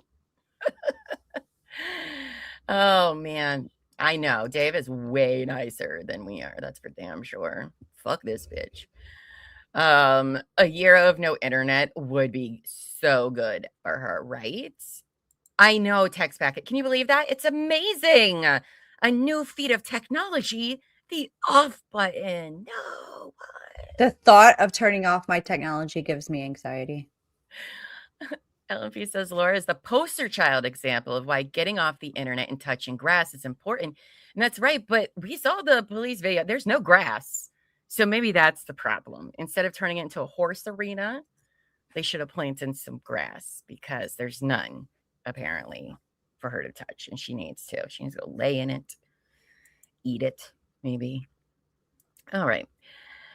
I want to make it unequivocally clear. I am not behind these threats. My plea is straightforward. If you are out there using your sleuthing skills to peel back the layers of this mystery, focus on uncovering the real perpetrator, the true assailant. Okay. The true assailant is still at large, and every moment spent accusing me without basis is a moment lost in the pursuit of real justice. The audacity of this woman to say everybody else is wasting resources, and she's called the fucking Scottsdale police. I don't even know how many times. How many times are we at? I don't know. 15, 20 times in 3 months. And the FBI. Go fuck yourself, Laura. Jeez. I implore those genuinely interested in the truth to use their energies constructively to find the individual who has turned my family's lives upside down.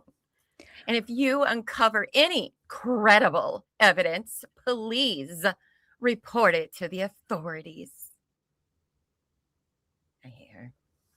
To those who have lent their voices to the choir of accusations, I urge you to reconsider the impact of your actions. Oh, really? Let's talk about the impact of your fucking actions, Laura. Okay. To those who genuinely seek justice, use your skills and resources to uncover the truth, not to bury it under layers of unfounded claims. And to the silent observers, I ask you not to be swayed by the tide of misinformation. Oh, and that's it for that. Oh, okay. The rest is just the other articles. Shut up. Can you believe that? I can't. Oh, there's a hottie in the chat. A hottie in the chat. Hello. Oh Hello. my gosh. Mr. Buffy is here too. The rest will be unwritten until the next blog. I mean, for her. Did your husband call mine? Maybe they're like best friends and we don't even know it. That's weird. They just have secret conversations all day at work. Maybe it's like that for all of them. I don't know. Please tell Greg about the pills. It's my favorite, Llama, right? I didn't know the pills are supposed to go in my vagina, Greg. So it's my favorite line out of everything. How'd you not know? There was pictures, Laura. Did you not know what a vagina looked like? I don't think she does. The audacity of her to say that, all of that. What about my family? You don't give a fuck about anybody and the havoc you wreak on their lives. And you're like, but okay, we always need hotties in chat. Yeah, hotties in chat. Put in a fire emoji if you're a hottie. That's all of you, by the way. All of you are my I'm a hotties. hothead. Right? And Don says, and remember, many of these Medium blogs were then edited after they were published because she's now certain things didn't work so well. Well, that sounds like exactly something she would do. So she writes that bullshit blog. And next up on the list, we have February 12th. We got Clayton's. Hold on, let me share this here. Oh, man, I got the burps and hiccups today. What is that about? She's got a lot of blog posts. Yes, she does. We have Clayton's expedited motions to set virtual status conference. So let's hear their reasons why. There is a lot of repeats in this document that we've already read, so we're not going to do that. It's not going to be 27 pages, I promise. All right, so they're like, can we please set a virtual status conference? Okay, we need some decisions here. All right, so Clayton, by his lawyers, requests that this court set an expedited 30-minute virtual status conference. This motion is expedited as trial is currently scheduled for the end of February, and a myriad pretrial issues must be addressed prior to the scheduled evidentiary hearing, including addressing the motion to continue and get more time. Laura has grossly exploited the judicial process by refusing to comply with the rules and legal process that she invoked when she initiated the underlying petition. Now, I know this is all repetitive wording, but that's what is so frustrating, is because they have to keep saying the same thing over and over and over again, because days and weeks go by between these and she's still not turning anything in. So that's why it's worded like that all the time. And they get angrier and angrier, because I would too. Jan has to hide the preparation H suppositories. I don't know what that means. Ew, Don said, like, when she found out that using Dave's last name allowed people to Google him and find out she was lying, so she removed it. Ew. God, she's just disgusting. LMP says her parents helped create this monster. Absolutely. This is why sometimes you have to let your kids cry and not cave to their demands if you don't want another little Laura running around. Because I feel like that's what happened. They were like, oh, Laura's just too hard to deal with, so let's just give her whatever it is she wants. And then the rest of the world has to pay for it because you're a shitty parent. So thanks, Ron and Jan. Thanks. Laura hides information from her blogs. Ooh, okay. Dave does not hide information in his videos, yet Laura says Dave is cult-like. Make it make sense. She wanted that. She wanted to be the leader of a cult, if you will. She wanted her own, Reddit army, and she's just pissed because they were all like, bitch, nah, you're a liar. Hi, Shanka. How are you doing, babe? Long time no see. Hope you're doing well. Hoping Bacon Bits is doing well as well. That wasn't worded right. I've said a lot of words already. Anyway, carrying on. I hope you're good.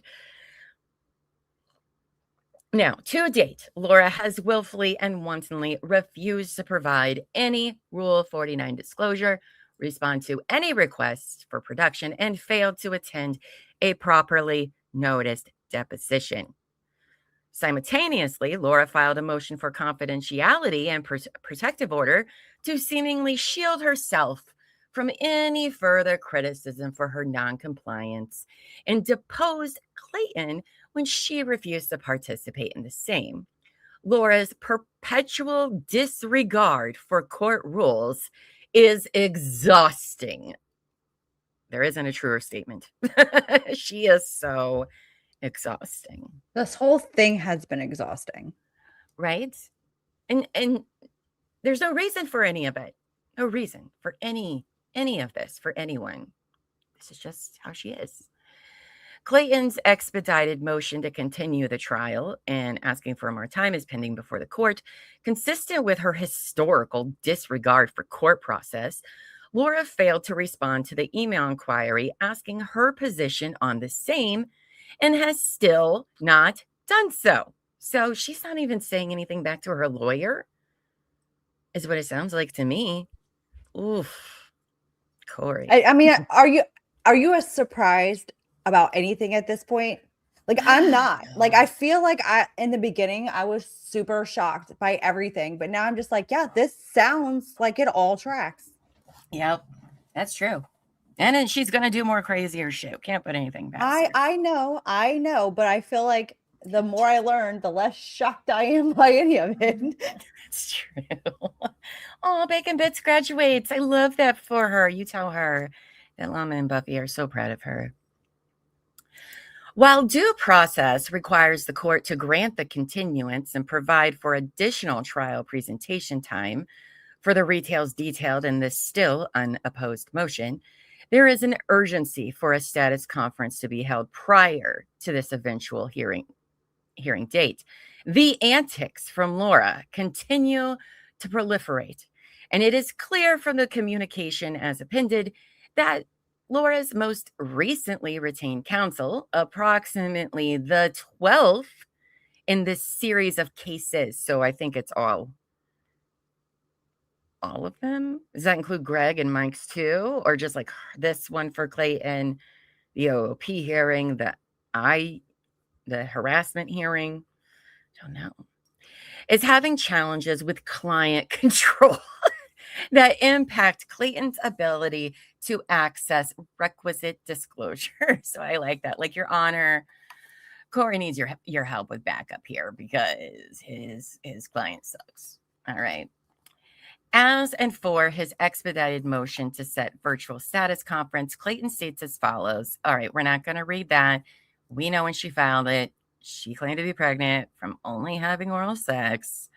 But Laura's blatant refusal to provide any disclosure or engage in discovery must be addressed prior to the evidentiary hearing. During the nearly 7 months since initiating this, Laura's only evidence provided is her fake sonograms and positive HCG test, which there's a history of the same in a whole different case with a whole different guy. No medically verifiable proof of pregnancy that would satisfy the requirements which Laura herself invoked has been provided, likely because no such proof exists.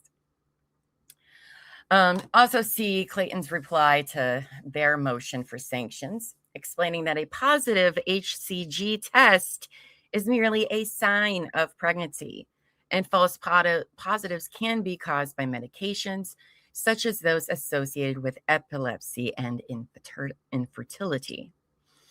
Laura has provided no disclosure and continues to flout the rules of the court she invoked. Instead of providing basic discovery, she has filed bar complaints, board complaints, and sued journalists who have covered the story that she reported, and with whom she actively communicates. Meanwhile, Clayton has complied with all requests for disclosure as required by the rules and requested by Laura.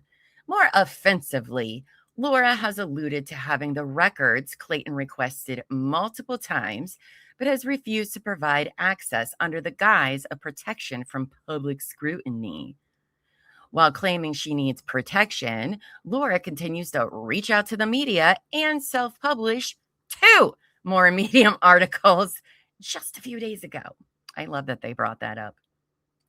To be very clear, Laura is claiming she cannot disclose records to Clayton, but as recently as days ago is publishing apocryphal articles. I don't know what that word is. Apocryphal, whatever. Articles about the situation. What is that word? I'm going to look it up. Hold on. It's New Word Day. Oh, we're going on a quest. We're going on a quest. Let's see. Let's learn a word together, I think friends. that's the theme of the day. There are a lot of big words. It's a lot of big words. Let's see how it sounds. Apocryphal. Apocryphal, friends. That's how we say it. Apocryphal, like an apocalypse. Okay. I can remember that in case you use it again. Apocryphal, which describes stories or statements of doubtful authenticity. Switch it back. Often circulated as true but unverified. Switch what back? All we see is Google. I know. I was just giving the definition. Oh, I thought we were reading again. No, I just want to know what it means. I don't know what that word was. So now we all know. Look at that. Apocryphal articles about the situation. Zaddy Woodnuck teaches us all sorts of things. I love I told it. you I didn't come here to read. Michelle, a bevy of new words even. Look at that. I will never remember that one. Right? All right. Where were we? Okay. So, notably, during Clayton's video deposition on 2/2, Laura's counsel presented a highly redacted, with over 80% of words blacked out, copy of a medical record purportedly containing proof of an alleged pregnancy. Shut up. No way. That came from her, Yeah, I guess. not from like the actual No, doctor's office. probably not. It was a copy of a medical record, so I don't know. When Clayton's counsel asked to see the unredacted document, not to make copies or otherwise distribute, only view it in person to verify it actually existed, Laura refused. Why would you do that, Laura? Why, when you just want the truth to be out there? Why? This refusal to allow Clayton's counsel to view a document ostensibly, and I think we should drink every time that word shows up. I'm about to go open my other bottle of wine. Why not at this point? Jeez. That's the best way to get rid of a hangover. That is true. That's just science. It's happened quite a few times. To view a document ostensibly central to the foundation of this case only further exhibits Laura's sanctionable conduct and wholesale inability to support the fiction of her alleged pregnancy. Laura claiming that she has access to verifiable medical records to support her allegations of pregnancy, but then refusing to make them available for Clayton's inspection is a blatant act of disrespect to the court and judicial process. Yes, yes, it is. Like the poem snapping. I think the kids do this now. It's like crabs. No, they don't like actually make a snap or anything. They just yes, they do that. How is that funner than snapping? I don't know. I'm not Gen Z. I'm millennial. Fine. But they do the this. lobster claws. Terry comes in. What the fuck are they doing with the claws? It's like, Ed, we're fired. The boss lady just walked in the door. Like, what? What are they doing? Why are they lobsters today? I'm wearing red like a lobster. Sorry. Okay, we're fine. LMP says this is why Woodnick insisted on her filling out a HIPAA release to get actual records. Exactly. He's not tolerating her bullshit anymore. That's suspicious. Oh, that's what we put that on the list, Buff. We need some Cardi B clips from her trial. That's what we need. Oh, that was amazing. That was a good trial. It's a very short civil trial. If you've never watched it, it was what, like 3 days or something? Ugh, it was something. You're adorable. The facial expressions alone from that trial. Exactly. Now, although Clayton believes the alleged pregnancy was a con, scam, rerun, he needs access to disclosure and documents ostensibly in Laura's position. Okay, we really like that word. I'd be drunk by now. You're right. I should just go get my wine and I'll be drunk at the end of this fucking. I think we need the ostensible drinking game. Yes. Love that. Lobster calls, everybody. Oh, it got weird. It got weird quick. It always gets weird. Were the facial expressions better than Laura's in the IAH hearings? Ooh. Yeah. But Laura's for different reasons. For different reasons, yes.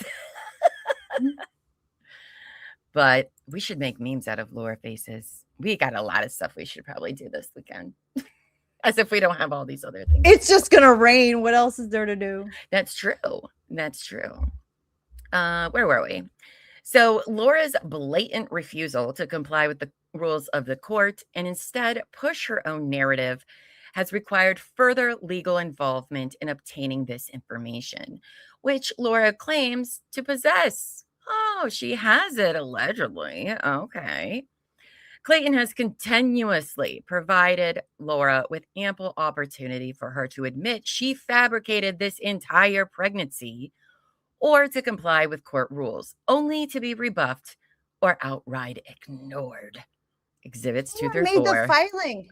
But as a sample of Clayton's efforts on February 5th, since we have not received any disclosure from Laura, the RFPs remain outstanding. The HIPAAs have not been executed, provided 3 times. The fetal death certificates provided 2 times, also ostensibly not executed. And we still need to depose Laura after she failed to appear at her deposition. We are going to file a motion to continue and request additional trial time. We did just read that. But then on February 8th, you have not yet responded to our motion to continue and for additional time, nor have we received a written response. I'm guessing that you are having significant client control issues that we've tried to warn you about, Corey, as evidenced by Laura's recent behavior in California and online. Oh, is the California thing about Dave? Or is it somebody else? I need to know. I appreciate that Laura is going to refuse, contrary to law and court rules, to provide actual medical records, as there are none that support her under oath statements. Assuming we will continue to receive no disclosure from your client, our motion to compel is forthcoming. And then the next day, on the 9th, which is in between her 2 crazy blog posts, things just keep getting more ridiculous. Even after my email yesterday, there is another article by your client. Since Laura's bag of tricks tends to fit a pattern, we suspect that the postings were a contrived ploy to yet again request a motion to seal. I appreciate that your client wants to view herself as a victim by the press that she incited and continues to stroke with her articles, but these postings should be viewed with several grains of salt. Actually, a whole fucking mountain of salt, really. We personally tried to find the alleged postings, but to no avail. Should you be inclined to file anything further regarding the opacity of the legal proceedings that Laura instigated, please promptly disclose the alleged postings in a manner that complies with Rule 2 so we can assess the same and properly respond to the court in kind. I think he's asking for proof of the death threat comments or whatever that was on Facebook or social media from Stella and Lisa Chin or whatever that story is. So you're trying to get HH to get you a miniature donkey. I tried to tell you to get a miniature donkey not that long ago. I agree. Oh, thank you, LMP. California would be about Mike. Okay. Excellent. Thank you. Laura now says she is no longer pregnant, but has failed to identify if this is a result of fetal death or the alleged babies have been put up for adoption. Oh, there's a footnote. Footnote says, notably, Clayton attempted to register himself on Arizona Punitive Fathers Registry, which we learned about, which gives, the right to know if these kids get put up for adoption or anything. In the event that Laura actually delivered twins and or claimed to have put them up for adoption as a reason for explaining their non-existence, because they saw everything coming that Laura would probably try to do. It's very interesting. This is the nexus of her conduct in choosing to continually refuse to engage in discovery or disclose records, and precisely the reason Clayton is entitled to relief, including sanctions, attorney fees, and a finding that the action was not filed in good faith. Based on her testimony before Judge G on 11/2/2023 that she was 100% pregnant in 24 weeks, an appearance with a moon bump on October 24th, 2024, Laura must answer for what allegedly happened to the fictitious twin fetuses. Both fetal death certificates, as required per statute, and blank HIPAA releases have been provided to Laura 3 times, which have gone unacknowledged. If impossible from oral sex, but if Laura was actually pregnant, delivered twins, and or suffered a miscarriage post 24 weeks gestation at any point during this proceeding, she would have verifiable medical evidence. Sorry, I'm doing the clicky thing. See, if you're just listening instead of watching, you're not even knowing. I'm doing the little lobster claw. So let me snap for you. Yes. See, it still works. Bring it back. Snapping. I know, text packet, right? You were like, now you know why I told you to look that up. I knew it was coming eventually. Yeah, that was a good call. You were right. Maybe Willie and Roscoe are Laura's twins. Those are Terry's twin pet goats because she has 3 pet goats and they're adorable. Now, let's see, where were we? To date, no fetal death certificates have been executed. No confirmable medical evidence has been presented, and Laura has continued to claim protection while reaching out to the media directly. For all Clayton knows, the imaginary twins are buried at a horse ranch. What? That's hilarious, but also very dark, but possible. Buried at a horse ranch. Okay. To discuss, I bet her lawyer has something to say after that one. Oh my God, did Laura post anything about that anywhere? How dare they think I put my babies and buried them in a horse ranch? Oh, Shanka girl. Shanka.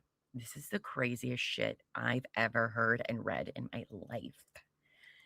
And you're one of our true crime besties. Trust us. Trust me and Buffy. It's insane. We're obsessed with it now. Calling her out on her BS. Exactly. Where are the babies? Now, to discuss the outstanding motions as well as the blatant absence of disclosure discovery by Laura, Clayton requests this court set an expedited status conference for 30 minutes. Clayton also requests that his attorney fees and costs that he rightfully deserves as a result of Laura's noncompliance with court rules, continued disregard for her Rule 49 disclosure obligations, and her wholesale unreasonable behavior in bringing this litigation, despite providing no verifiable proof that she was ever pregnant, ever. Wow, I love that. All right, let's get down to the exhibits because everything in between is her articles that we already read. All right, we already read this one to Corey. How it was nice seeing him, and they need his client to send them their stuff. Okay, here's one we did not read. This was on Thursday, February 8th. Oh, these were what they were quoting in what we just read. Corey, you have not yet responded to our motion to continue and for additional time, nor have we received a written response. I'm guessing that you are having significant client control issues, as evidenced by Laura's recent behavior in California and online, not including the recent bar complaints on your watch. Whose? I know she did the one for Lexi and Greg, but that was before Corey came on, I thought. Who else did she send bar complaints to? I need to know. And are all the bar complaints available? Let's see. I appreciate that Laura is going to refuse, contrary to law and court rules, to provide actual medical records, as there are none that support her under oath statements. Assuming we will continue to receive no disclosure from your client, our motion to compel is forthcoming. Notwithstanding the severe lack of discovery, I don't know why that's there twice, but okay. Please disclose a copy of your fee agreement by end of business tomorrow, along with the same for all of the prior counsel in this matter. Beretta Platter, Lexi Terrico, and any others I may be forgetting. Ooh, those are new names. Who are these people? Beretta and Platter, and we know Lexi and Terricio. I don't know how to say that. Who are they? When did they come into the picture? Ooh, I want to see the lawyer fees. Okay, so February 9th, Greg sends this to Corey. Corey, things just keep getting more ridiculous. Even after my email yesterday, there is another article by your client. She appears to be focusing her efforts on the video journalist, Dave Neal. I trust Dave is a big boy. He's a big boy. I love that. I trust Dave is a big boy and he can deal with this nonsense. But her allegations against him after dismissing her ridiculous attempt at an injunction are concerning, to say the least. She is now alleging that Dave somehow incited violence against her and that she is now facing death threats. Note, the few videos I have seen by Dave repeatedly condemn violence against Laura. Now, since Laura's bag of tricks tends to fit a pattern, we suspect that the postings were a contrived ploy to yet again request a motion to seal. I appreciate that your client wants to view herself as a victim by the press that she incited and continues to stroke with her articles, but these postings should be viewed with several grains of salt. We personally tried to find the alleged postings, but to no avail. Should you be inclined to file anything further regarding the opacity of the legal proceedings that Laura instigated, please promptly disclose the alleged postings in a manner that complies with Rule 2 so we can assess the same and properly respond to the court in kind. As always, I am happy to discuss this offline and appreciate that you may be having client control issues. And here's the link to her most recent Medium article in case you didn't know. Okay, great. Thanks. Have a great day. Greg. Oh, I love that. Client control issues. Yep, that's going on the thumbnail. I love that. Patty Woodnick's vibe. I know, right? Right, Evelyn. She's willing to file a court case for parenting. Even got her fucking stupid ass 4-hour parenting online certificate. She had time to fucking do that nonsense. Remember that? That felt like so long ago. But not calling 911 when she miscarries late in pregnancy. Exactly. Because she doesn't know how it works. She doesn't know how it works at all. Bonnie Platter. Who's Bonnie Platter? I don't think we've covered anybody named Bonnie yet, have we? I don't think so. Wait, who was our attorney for Mike? Because she did have an attorney. Was that Bonnie? I think it was. Actually, it's all coming back to me now. Mike seemed like 1,000 years ago that we It does. I want to go to law school with Zaddy Greg. Me too. Lady in Gray says, I love Woodnick. He's not afraid of the snark. No, he's not, especially in this case. I mean, I'm sure he doesn't conduct his, normally files motions like this. But he has every right to be as snarky as he wants in this after what she accused him of doing. Yes, get her, Greg. Get her.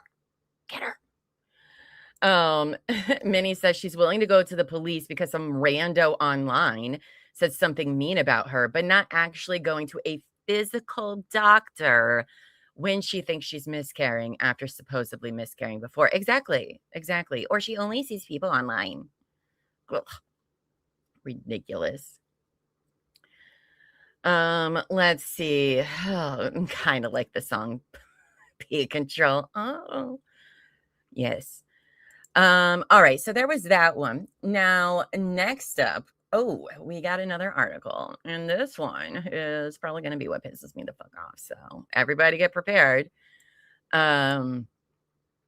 This is her article here. This comes out on February 14th, which, if you remember, is the twins' due date. Because, of course, it would be Valentine's Day because it's so perfect. And so several things actually happen on the 14th. Laura is going to post this Medium article that we're about to read.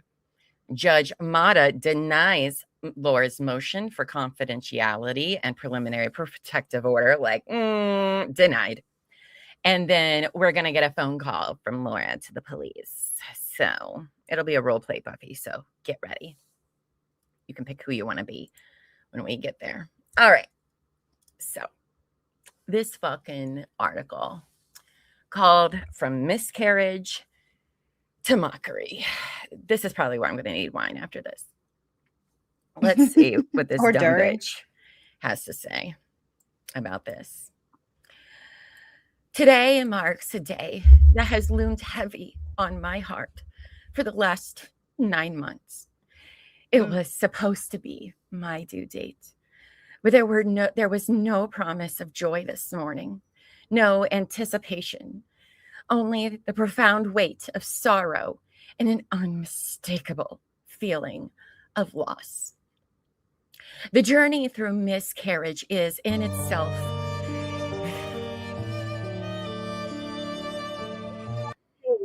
with heartbreak and the silent mourning of dreams that will never come to fruition. Yet, my own path has been uniquely tormented, a narrative twisted and turned grotesque by the hands of strangers online. You meet a bunch of women telling you that your story doesn't make any fucking sense because we've been through it. Is that what you mean, Laura?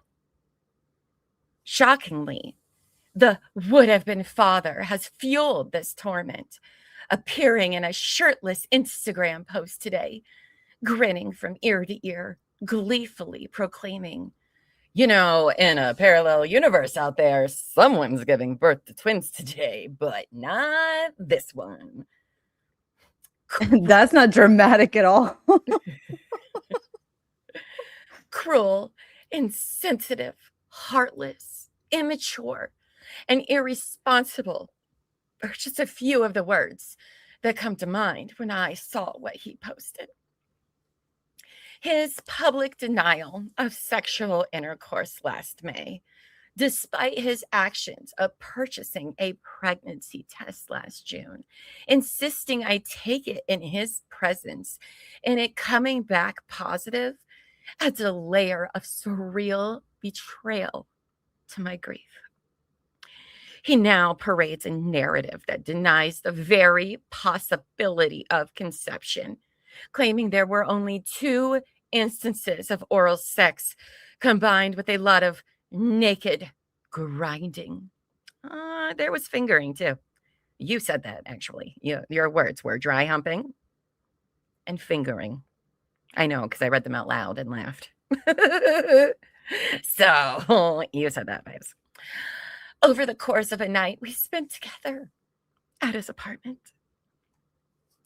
His outward facade, a stark contradiction. Oh, this bitch used ChatGPT to write this. Of course she did. The words profound and stark. Every time. I can Every always time. tell when Every somebody time. stark and profound. Yes. What a fucking bitch. And paints a picture. His outward facade, a stark contradiction to reality, has turned my life into a spectacle, obliterating my reputation and painting me as the architect of a fictitious pregnancy. Some of his fans have positioned themselves as the arbiters of truth, distorting my life into something unrecognizable, with hundreds of thousands now convinced they know more about what happened that night than the 2 of us who lived it. The narrative paints me not as a grieving would-be mother, but as some sort of con artist in a twisted drama of their own making. Points for Buffy. Stark contradiction and paints a picture always comes up in ChatGPT. And profound. All the time. And Finger profound, licking yes. bad. Laney. Right? Unfollow him. Problem solved. Okay. No thanks. Just another Valentine's in the casita, stalking guys who hit it and quit it. Oh, the Laura Medium blogs. They're something, aren't they? Aren't they? This period has been the darkest of my life, not just because of the profound loss, but also for the stark, unyielding cruelty I've encountered. She's going to be up to some bullshit today because I sense this triggering her so hard. Read one comment. A reminder of the glee some find in another's despair. It's a level of empathy so absent, so foreign, that it's hard to believe these words came from fellow human beings. She proved them right if she posted this on Valentine's Day. Right? In the aftermath of my loss, while some platforms on the internet have been abuzz with discussion, not a single message of genuine concern, like "I'm so sorry" or "How are you holding up?" has reached me from beyond my immediate circle of friends and family. Sorry, I added the word friends. I don't think she has any friends. Instead, I've been met with a barrage of venom from those who've never looked into my eyes, nor heard my voice break recounting this loss. Death threats, a horrifying testament to the cruelty that thrives under the cloak of anonymity, have become a terrifying reality from people who have never spoken to nor met me. Compassion, it seems, is a rarity. Okay. The content creator I have written about in my previous essays. Oh, they're essays now, guys. They're essays. Because she wants to feel more important. Today called the Would Have Been Father's Instagram story brilliant and said he absolutely loved it. He and his followers seem driven by a dark desire to see me broken. They don't want to see me simply defeated, but destroyed. For some inexplicable reason, they refused to believe I was pregnant, despite my having ample medical evidence to prove it. Bullshit, bitch. Where's it at? Where's it at? This individual, someone I've never met, has produced hundreds of hours of content. Don't worry, we'll be there too, babe. Claiming to be an authority on my life based on skewed narratives and outright lies. His eagerness to turn my life into a documentary. Oh, someday there will be numerous, I feel. To sell my story to the highest bidder is a testament to his apathy. He shrugs off my threats of a defamation lawsuit as empty, but they are anything but. His actions have not only caused irrevocable, that's a hard word for me, irrevocable damage, but have also highlighted a grim reality. Oh, highlighting, just like painting. Without the lure of money, my story, my pain would mean nothing to him. Amidst this daily battle, he and his fans know that I have been pushed to the edge, forced to question my very will to continue through another day. Fucking course, Laura. Another hour, another minute. The fact that individuals can continue to bully someone they know has been vulnerable to the point of considering suicide is a reflection of a deep sickness within our online culture. Shut up. The ignorance and cruelty of the content creator and his followers has compelled me to make a solemn vow to rise each day with a resilience forged from the depths of my suffering. What is she in some fucking like Shakespearean play over here? To rise each day with a resilience forged from the depths of my suffering, to carry the memory of my pregnancy is a testament to my enduring spirit, not as a burden that weighs me down. That does sound very Shakespearean. Like, what? They seem to crave a tragic end to this saga, a final act of despair that I refuse to give them. She's implying the whole internet, everybody wants her to kill herself. Nobody wants that. We want justice and you to be held accountable, which may seem to you, I mean, it probably is an ego death to you to be able to do that. But I was about to say, like, get out of here. Okay. I don't need your validation or your belief in the truth of my pregnancy. The reality of my experience doesn't hinge on public scrutiny or online verdicts. I was pregnant, and as I navigate the remnants of this heartache, know that skepticism holds no power here, even though I just bitched about the internet for 5 fucking paragraphs about people being skeptical and how it hurt my one feeling that I have. This story, my story, doesn't seek approval nor invite judgment. This isn't just another essay that wraps up neatly, because none of them have, but okay, tied with a bow of moral lessons or inspirational platitudes. Girl, none of yours have been inspiring, okay? And I've learned no moral lessons from you. It's the raw, unfiltered truth of a woman who was about to become a mother and then suddenly wasn't.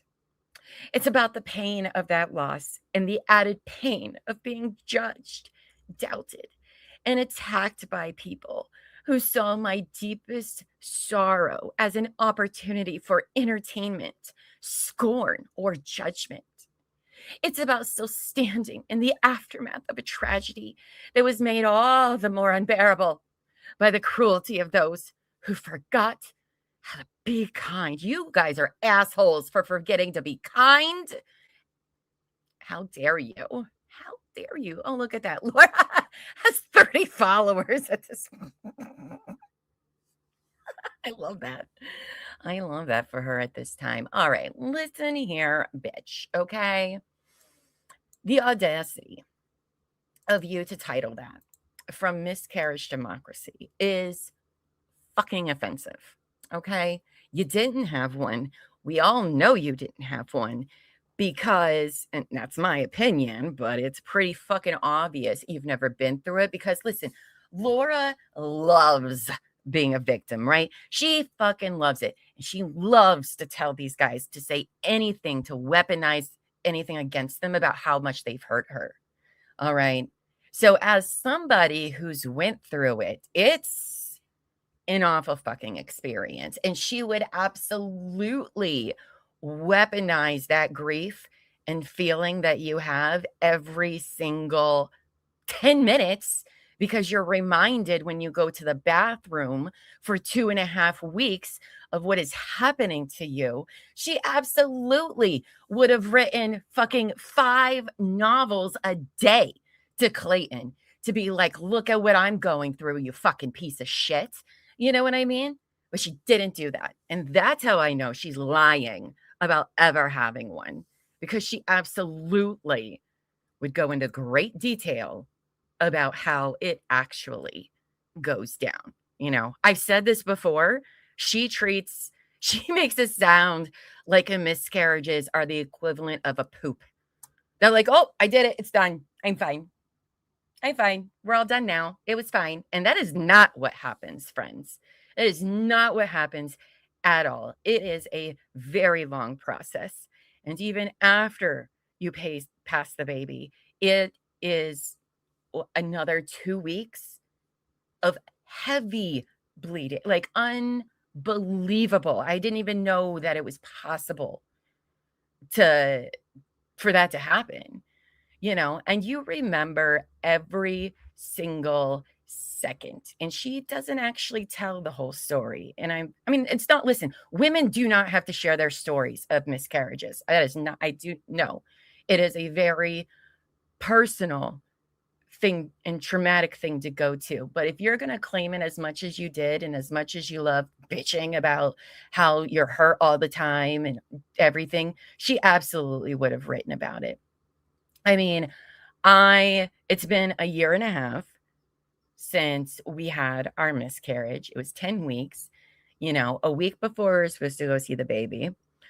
And I still think about it. I still relive those memories. I remember screaming on the toilet when I saw what was happening. I remember how scared Elbow Feet was when it was happening. Every time I drive across the bridge, I get this like reminder of me calling my mom, crying on the way to the hospital.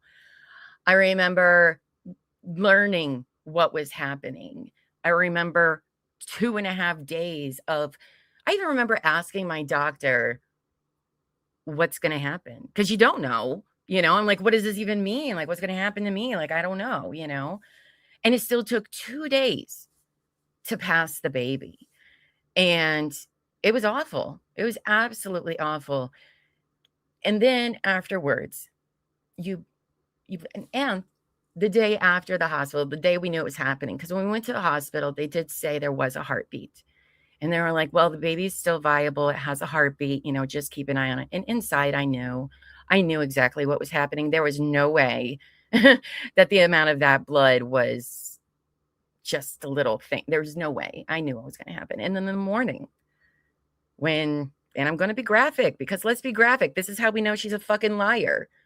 all of the tissue started coming out, and I screamed and was crying in my bathroom in front of my 13-year-old son trying to go to school. I remember the dates of all of that. I can't speak for all women. I can only speak for my own, but I have heard enough stories that is what happens. And that is how I know Laura is full of fucking shit that she went through this, because and then you got to go for a checkup. You have to, if it doesn't pass naturally, mine did, thank goodness, then you might have to take pills, or you might have to do a DNC, which is real surgery, So for her just being like, oh, it's fine. I just had these miscarriages whenever, and it was fine. And I didn't tell anybody, and I'm not using that story. Get the fuck out of here, Laura. It's so offensive to women, to couples have went through this. Because listen, elbow feet, yes, I had to deal with the reminder, because when you're going through it, right? I'm sorry, we're also serious for a moment, but people don't know. And so, but when you're going through this loss, right, you try to focus on anything else, anything to not think about what you're going through. But then you have to pee. You have to go to the bathroom. You have to go to the bathroom several times a day.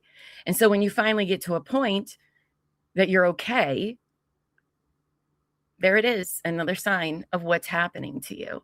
And it's the most torturous, awful thing I've ever been through. And I remember being so fucking angry. I've never been that angry in my life. And yet Laura, nothing. And how many times has she claimed miscarriage? And not once has she said any of these things. And so, that's why I believe she's lied about having every single one, because you are not so willing to say it and just be like, oh yeah, that's what happens, and just move on. Or I don't remember when something was. What are you talking about? You absolutely do remember. You don't forget. And how many miscarriages have we heard her say she's had so far? Like between all the guys, what are 8 or something like that? And you don't remember anything?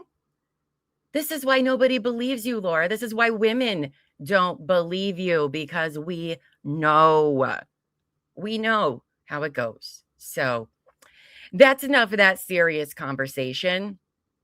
But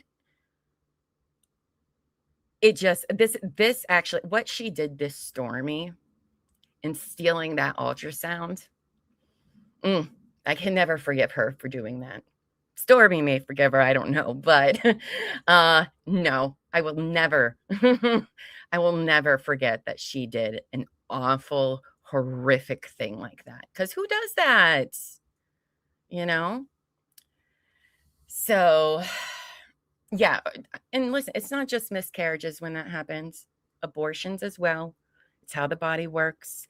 Stillbirth, same thing. It's just how it goes. And she just doesn't, because she's never been through it.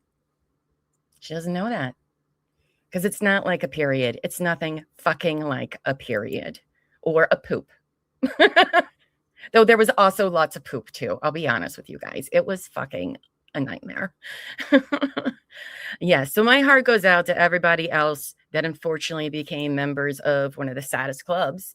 But I will say this, covering Laura's case has definitely helped in my healing of that grief and trauma and talking about it. And so I'll give her that, because it's not something you really want to talk about with it. Nobody wants to talk about it with you either. But this is what makes me hate her the most, because it's just awful, Yeah, none of her story is true. Oh, Dawn, I'm crying with you, Llama. I remember every second that you do. Every second. And she's such a fucking liar, and I hate her for it. So, of course. Now, let's get back into the fun part, okay? Dust it off. We all have chat hugs. Thank you all for the hearts and all of that. But this fucking bitch, let's get back to hating her even more in a fun way. Oh, it's Jerp Dirty in the chat. Jerp Daddy's in the chat. I'm sorry if I missed you, Jeep Daddy. Thanks for joining. And you're like, hey, I thought Llama was supposed to be funny. Why is this? Why is this so serious? Yeah. So the same DV as well. I mean, the whole list. This is why people are so passionate about this case, because how dare you take our real experiences and use them like this to weaponize men, to weaponize the courts? How fucking dare you? So that's why everybody's pissed off about it. So lobster claws and hearts. Lobster claws and hearts. Stolen valor is one of the worst sins, and she has a whole list of stolen stuff she has taken from people. All right, so next up, as I said, Judge Mata denies Laura's motion for confidentiality, and Laura calls the Scottsdale PD. So we don't have the phone call, but we have the transcript. Who do you want to be, Buff? You want to be operator today? You want to be Laura today? What do you want? I think you're doing a fabulous job with Laura. So okay, you may continue. I'll allow it. You'll allow it? Okay. Buffy's approved and allowed it. All right. So you are going to be 911 lady. Scottsdale Police, this is Michelle. Hi, I was wondering if I could make a report about somebody who is harassing me. I know I'm wondering, and I've done this so many times, but I'm just going to pretend I don't know what I'm doing. Do you live in Scottsdale? I do. Yes. So what is your address? And is it possible to not have this be public record, because I'm getting like really badly bullied on Reddit, and they are accessing any 911 call I've ever made and posting it, and I don't like it. Ma'am, this is a Wendy's, not a Burger King. You can't have it your way. Why not? Do you know who my father is? Unfortunately, no, this is public record. Oh, okay. Are they harassing you online? Because my notes say this happens to you a lot. Yes, but I do have one who threatened me to come and shoot me and my mother on Saturday, and they just posted something else now. Oh, that's extreme. You must be a real bitch. I mean, what is your last name?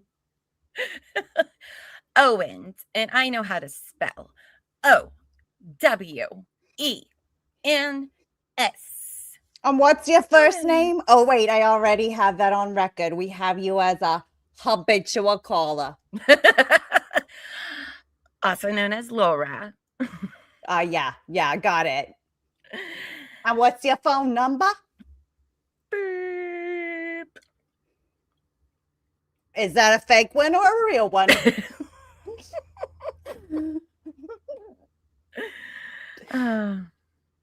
Okay, I'm going to have somebody give you a call and they'll take the report from you. But if nobody shows up, it's because they don't care.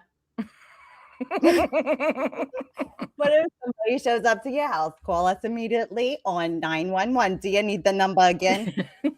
Probably. Or you got it programmed in your phone? Numbers are hard. Do I put it in my mouth or do I put it in my vagina? Pretty sure you got that number on speed dial. Okay, thank you. Okay, I will. Thank you so much. You're welcome. You're welcome. Don't call again. Okay, bye. Buffy should be a voice actor. I'm just saying. She's so good at voices. I love it.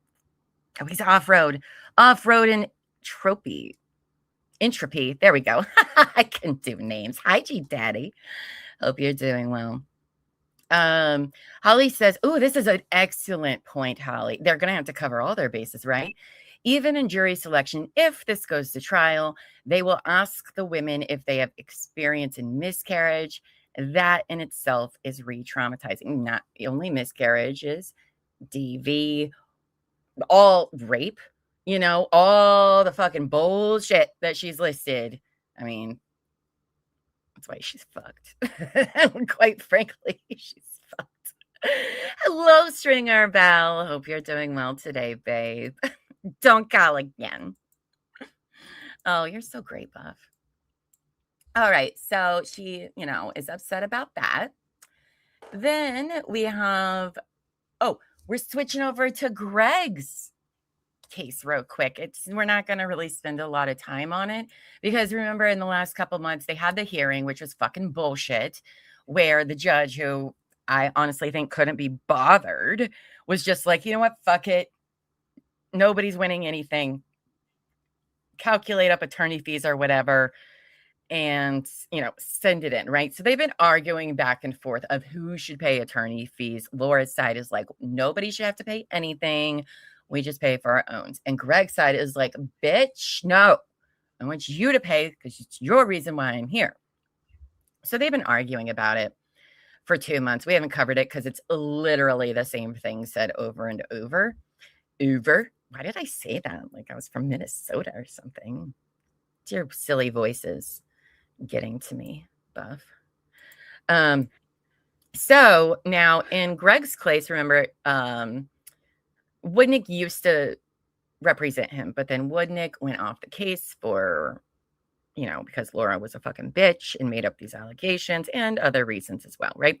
So this is them turning into the court Greg Gillespie's attorney fees for when Woodnick was his attorney, right? So I was just going to scan through these. All of that was just saying, yep, this is from Greg, blah, blah, blah, blah, blah. This is, Woodnick being like, yep, this is all my stuff. But here we can see for additional charges, $43,000. 116 hours Woodnick put into this case from its beginning, inception, from August 20 to 21 to 2/28/2023. Now, I don't know if he gave him deals there. He might have. I'm sure he did. And I know that Greg's number is higher than this. I think it's around like 300,000 or something like that when it's all said and done. But yeah, $43,000 for all of Laura's fucking bullshit. That's so much money for something. And then down here, these are all just filing fees with the court, which equaled $670.85. And she's like, no, I don't want to pay any of that. I'm not going to do it because you didn't win. So I just wanted to show you that now, of course, they go to court, and guess what? The judge is just like, no, you all can just pay for your own stuff. Case dismissed. We're done.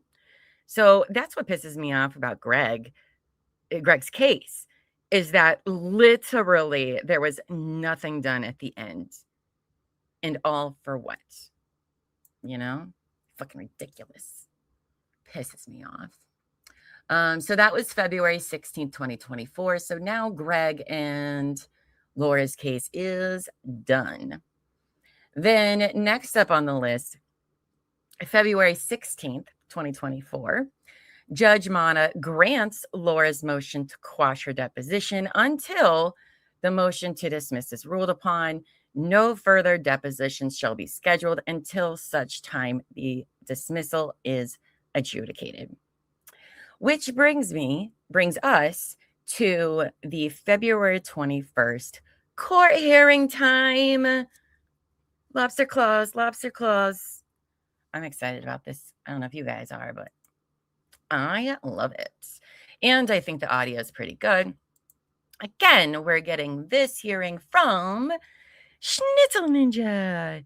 So go over and subscribe to her channel, like the video. If we're going to do commentary over it. So if that's not your thing, or you just want to rewatch it later with no commentary, you can go watch it on Schnitzel's. Give her views too. As a matter of fact, even if you enjoy watching it, just go click it, even if you don't watch it, and just let it run. So she gets views and everything. But all right, who is ready for some court nonsense? I did hear that this is going to piss us off. So excellent. Excellent, excellent. Let me make sure all the volume's good here. We'll make this big size. And let's see. I know this sounds pretty good on this one, actually. But I can always boost it. Hold on. Let me zoom. Always different. Look at how relaxed So calm. Greg and Clayton are down there. Yeah. Who's that? Clayton Is that looks over Greg? it, I can just drive. right next to him. Yeah, He's weather's always in the good. gray suit on his Yeah. phone. Yeah. Yeah. Well, no, that's Woodnick. But I meant in the I gallery, in the okay. black shirt. Yeah. I think that's Greg. I was say wasn't sure which Greg. But they're both the Gregs, that's right. Good morning, everyone. This is the time set in FC 2023-052-114. Appearances, please. Beginning We first with good petitioner's on counsel. volume chat. Morning, Your Honor. Corey Keith appearing on behalf of Petitioner Laura Owens. Myself and client are both present and appearing in person. Good morning to you both, and from the respondent. Thank Good morning, Judge Greg Woodnick. I've got Clayton Echard with me, and my associate is Bye, dear daddy. Thanks Good for morning to all popping three of you. in. All right, this is the time set for status conference. As the parties both know, a motion to continue was filed. Mr. Woodnick, that was your motion, so I'll allow you to go first. Wait Judge, a thank second. Hold on a second. Laura's there. I just realized how rare it is for her to be in fucking person at a court hearing. But there she is. So scared. So scared. And that's Corey Keith. Okay. As the Yeah. court is aware, The guy who's hiding behind we his have hands. zero disclosure. I don't think zero is an understatement. I did speak with counsel in the hallway. He indicated that disclosure was forthcoming, maybe as soon as later this week. I'll believe it when I see it, but in any event, we are not prepared to go to trial next week on any of the remaining issues because we have nothing.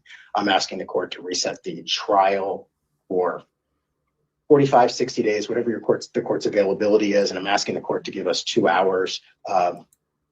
Petitioner invoked Rule 2. I'm stuck with it. And I intend to present a case that has foundation for evidence, and her deposition, I think, is scheduled for March 1st if she appears. As your Honor is aware, petitioner failed to appear at her first deposition setting without leave of court. So I've got to deal with that as well. So we're asking the court just to reset the trial in a couple of months, and hopefully beginning today, there's discovery compliance, and the issues of attorney's fees and sanctions, I think, have to abide trial. And I think that's where we are from our perspective. Okay, and what time on March 1st, counsel? Great question, Judge. 8 a.m. 8 a.m. This morning. My office. All right, counsel? Thank you, Your Honor. Your Honor, we're not opposing the motion to continue the trial. We're in agreement with the need for the continuance on the trial. I did want to address, we received a ruling regarding our motion for confidentiality this morning. There has been new evidence, threats to my client's life that were made to her on Facebook since the pleading practice regarding the motion practice regarding that motion for confidentiality. So I did want to have the opportunity to address that with the court, assuming that the court's position still remains the same with regards to that motion. I did indicate to Mr. Woodnick we will have discovery forthcoming by the end of the week with relation to my client's pregnancy records. Discovery has been requested far outside of the scope of what I believe is appropriate, and so I was hoping to be able to address that with the court as well today. Okay.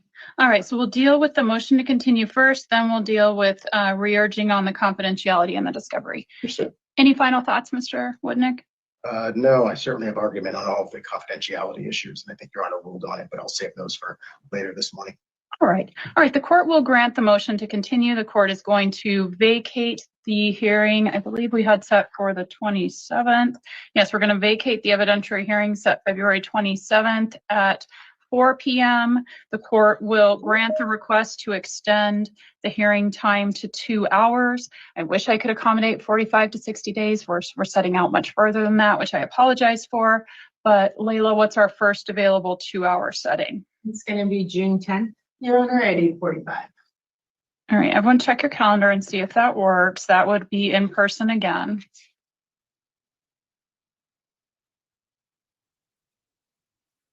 And to confirm, that was 8:45 a.m. Yes. I do that because I generally meet with counsel back in chambers for the first 15 minutes, but I don't want that to interrupt any testimony time. So that's why I said it then. Understood. And that date and time works for me, Your Honor. All right. Does that work for you, ma'am? Yes. Okay. Counsel? Make it work, Judge. Sarah, does that work for you? Yes. Okay. All right. So we'll set that then for June 10th at 8:45. Now, with regards to the re-urging of the confidentiality motion, counsel? Your Honor, my client received Facebook messages on February 7th. Prefer not to read them out loud. I did show them to opposing counsel. I'm happy to show them to Your Honor as well. Okay. The conduct has just gotten increasingly more concerning from the public. Read them out loud, There please, almost Corey. appears to be some sort of obsession with this case. And I think my client, rightfully so, has been nervous to participate in things like the deposition or giving up her privileged medical records because of this increasingly concerning conduct. Your Honor, can I approach and? Sure. Mr. Woodnick, you've seen these? Sure. Read them out loud, Corey. They're so concerning. Your Honor, I know that our reply mentioned voicemails and things of that nature that my client had received. Nothing directly threatening her life at that point, but obviously after the motions and reply were filed, we started to receive these messages, and so she's just concerned that How convenient. things are going to continue to progress. How convenient.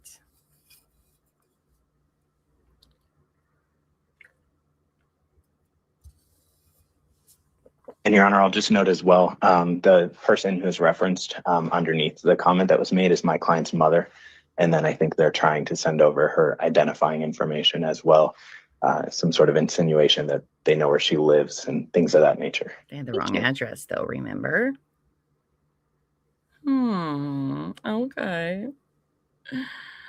Okay. This was the most interesting status conference. Okay, counsel, I'll let you come and retrieve those. Counsel response? Judge, a couple of things. Number one, in correspondence to Mr. Keith, I asked for some of the foundational information from that. Whoever wrote what they wrote on that allegedly to Miss Owens is not my client. He didn't do it. He's not involved in it.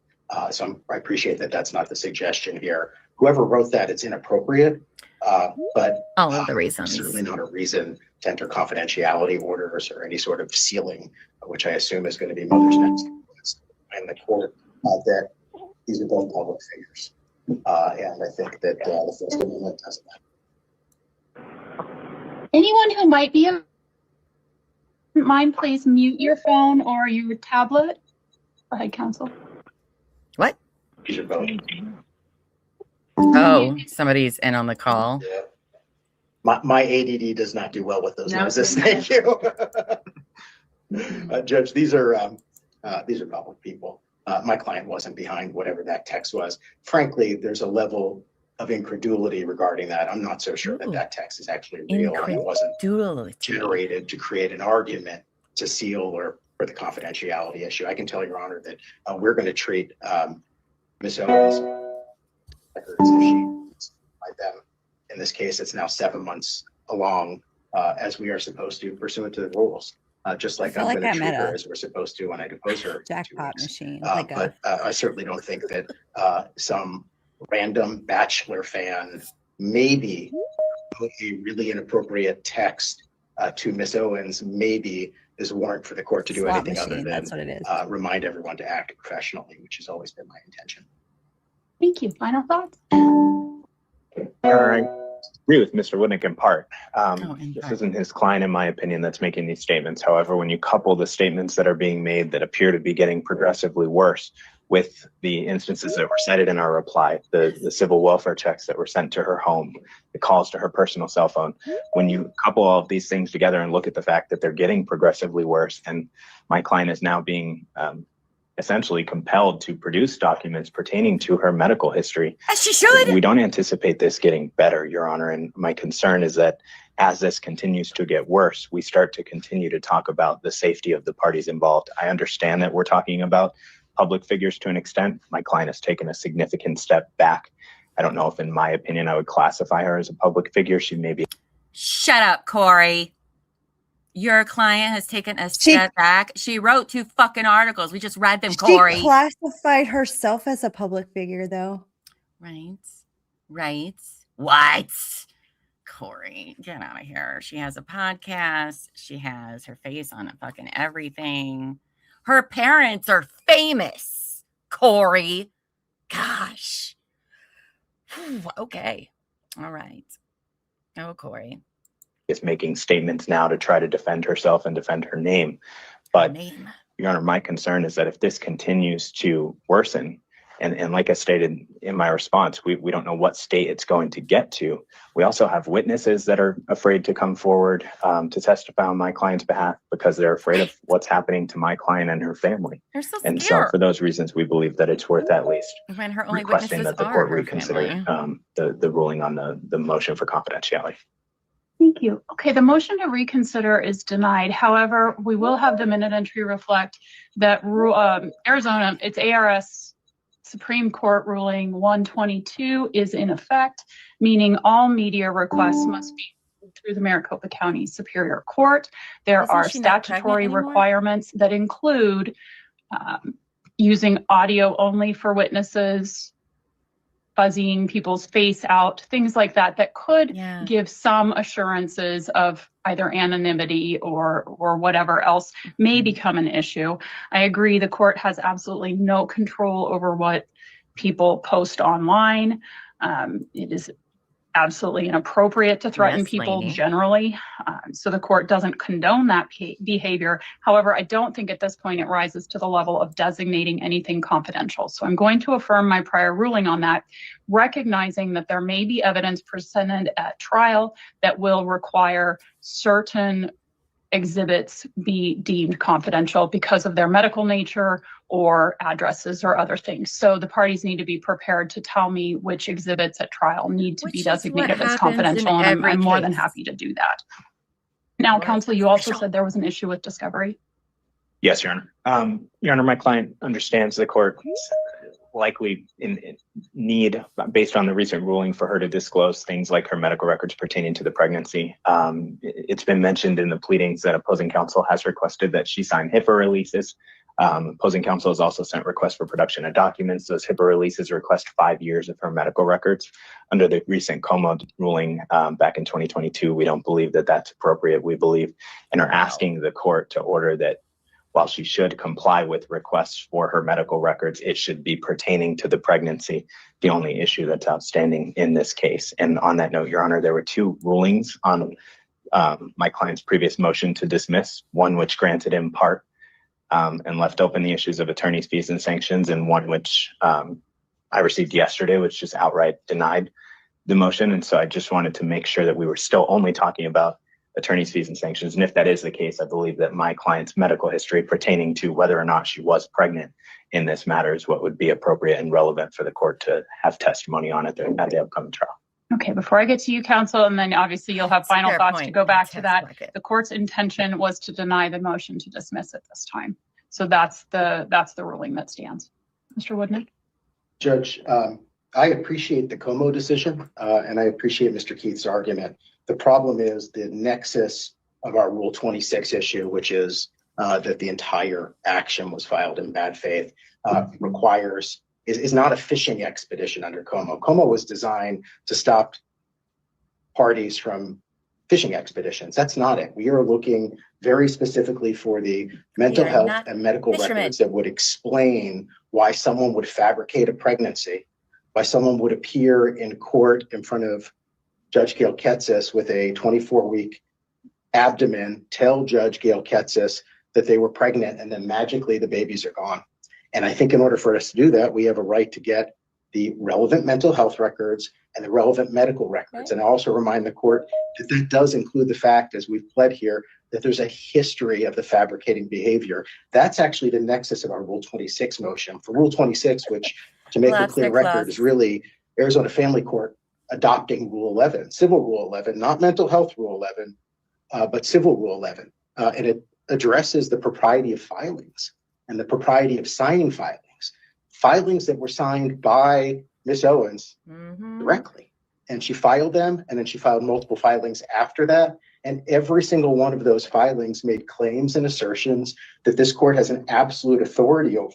In order for us to defend or produce an argument regarding Rule That's 26, true. we need to have those records. We will treat them appropriately. They are not going to be publicly shared for any that we have any intention of doing at this point, but it's going to be part of a very public proceeding because Miss Owens, as recently as 4 days ago or 3 days ago, published an article about these very issues. She's made it. She's the one who went to the Sun tabloid claiming not just that she was pregnant by Mr. Echard, Judge, but that she was pregnant with twins and posted a visual of the twins that she was pregnant with. We have a right to all of the discovery relevant to that for the attorney's fees issue, for the sanctions issue, and for the integrity of Title 25 and the mud that Mr. Echard's been dragged through. I'm not interested in her childhood trauma. That's not relevant here. I totally agree with that. But Rule 49 does Nobody specifically cares. say we're entitled to 5 years of back records. And I think asking them to be produced is reasonable. I also remind the court as my final comment, they've provided nothing. When I say nothing, Judge, I mean no medical records, no financial record. I mean nothing. Even the stuff that is not even controversial, like legal fees, zero disclosure. So to come to court today and say, oh no, we want to rein in the disclosure is a little bit disingenuous. They should have been providing records along the way because that's what Rule 49 required. Right? Thank you, counsel. Do you recollect when the first filing was that would necessitate back, records back that far? Staj. Yes, it would be 2021 February. August 2021. You get nothing. Okay. Final thoughts, counsel? Your Honor, just to be clear, discovery has been transmitted, albeit minimally, because my client has been afraid of the backlash that would occur. My client did send Mr. Echard confirmation that she was pregnant. She sent him over the results of her blood testing. She has sent him over documents. I believe that the evidence will show that she was pregnant. Where's that blood I believe test that at, will Corey? be clear once everything is presented to the court.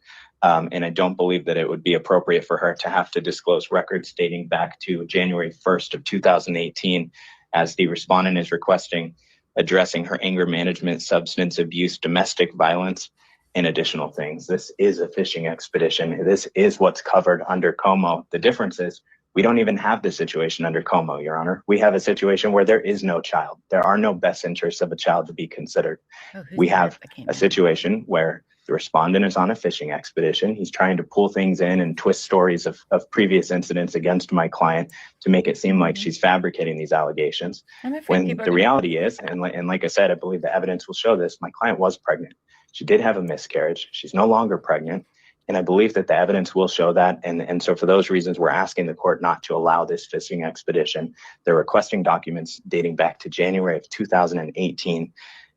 This is absolutely should be covered under COMO, and I believe that the court should actually look at this even further because, like I said, there are no best interests here to evaluate to overrule my client's medical patient privilege. I understand that my client has an obligation to prove her pregnancy, and I think that it's in her best interest to do so as well. But to allow the respondent to go back 5 years into her domestic violence history, her substance abuse history, and obviously assuming that there even is any, it's just absolutely inappropriate, and this is a fishing expedition. Thank you. You said your client did provide limited disclosure. Did that include evidence of the miscarriage? No, Your Honor. The miscarriage came further throughout this case, and the records that outline the miscarriage and her going to the doctor after the miscarriage have not yet been sent. Why, and Corey? when are the Your Honor, all of my client's medical records pertaining to the pregnancy will be sent to the respondent by the end of the week. I do have them. We were just waiting on a ruling on the motion for confidentiality because we have concerns that by next week they'll be released to the public. How would they be released to the public, counsel, if they're just exchanged between counsel? Well, Your Honor, I believe that they would also be sent to the respondent, and I can tell the court that even my own emails to opposing counsel have been, in this case, released to the public. I'm not insinuating that that is Mr. Woodnick. I understand he has an obligation to share the documents with his client, but the reality here is documents that are being transmitted, pleadings that are being filed, emails that are being sent between the parties are being released to the public in a manner of hours, not even days. Certainly prior to someone's ability to pull pleadings online. Also of note, those pleadings that are being released to the public are being released in color. Not in color. Oh my goodness. Not in color, you guys. It's too much. Not in color. Wait, so It's probably Laura. It is, right? But also, he's talking about court documents, right? That are fucking public. And he's like, the internet's It's not. I don't like that. If you listen further, because I did watch this previously. Oh, I didn't. Cheater. He did say like it's like within matters of being uploaded, like faster than light. It's to be like, well, to be downloaded by the public, like before it's even up there long enough to be disseminated. So he's assuming that it's somebody on that team putting it out there, but I don't think so. It's all about the color. I have my own theories. Not in color, no. It's been in color. Okay. It's just funny. Especially when your client loves to pretend to be all of the colors, doesn't she? Okay. To the courthouse and request documents, those documents come back in black and white. So it's clear to me that there's some sort of a leak to the public. It's why we filed our motion for confidentiality, and I don't believe it's appropriate for my client's records dating back to 2018 to be dragged through the public. All right. When did the miscarriage occur, counsel? Your Honor, I'm not sure that an exact date is known. What month? What did she just ask him? Your Honor, I believe my client went to the doctor in mid-November, and that's when it was determined that she had had a miscarriage. We would believe that it was in the maybe month or 2 months leading up to that time. So previous counsel should have disclosed that. So he just said that Laura went to the doctor in mid-November and she miscarried maybe like a month or two before her doctor's visit. Right, because that's how that fucking works, Corey. Well, when was that hearing where she had the moon belly? It was October 24th was the injunction against harassment, moon belly. The next day was the OOP that she appeared in person. And then the second part of the IAH was November 2nd. So the math ain't mathin'. And what, you just didn't know? You didn't know that you miscarried? Are you fucking kidding me? Get out of here. What?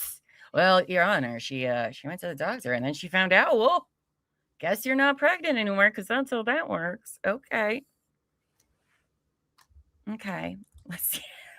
Corey. Correct.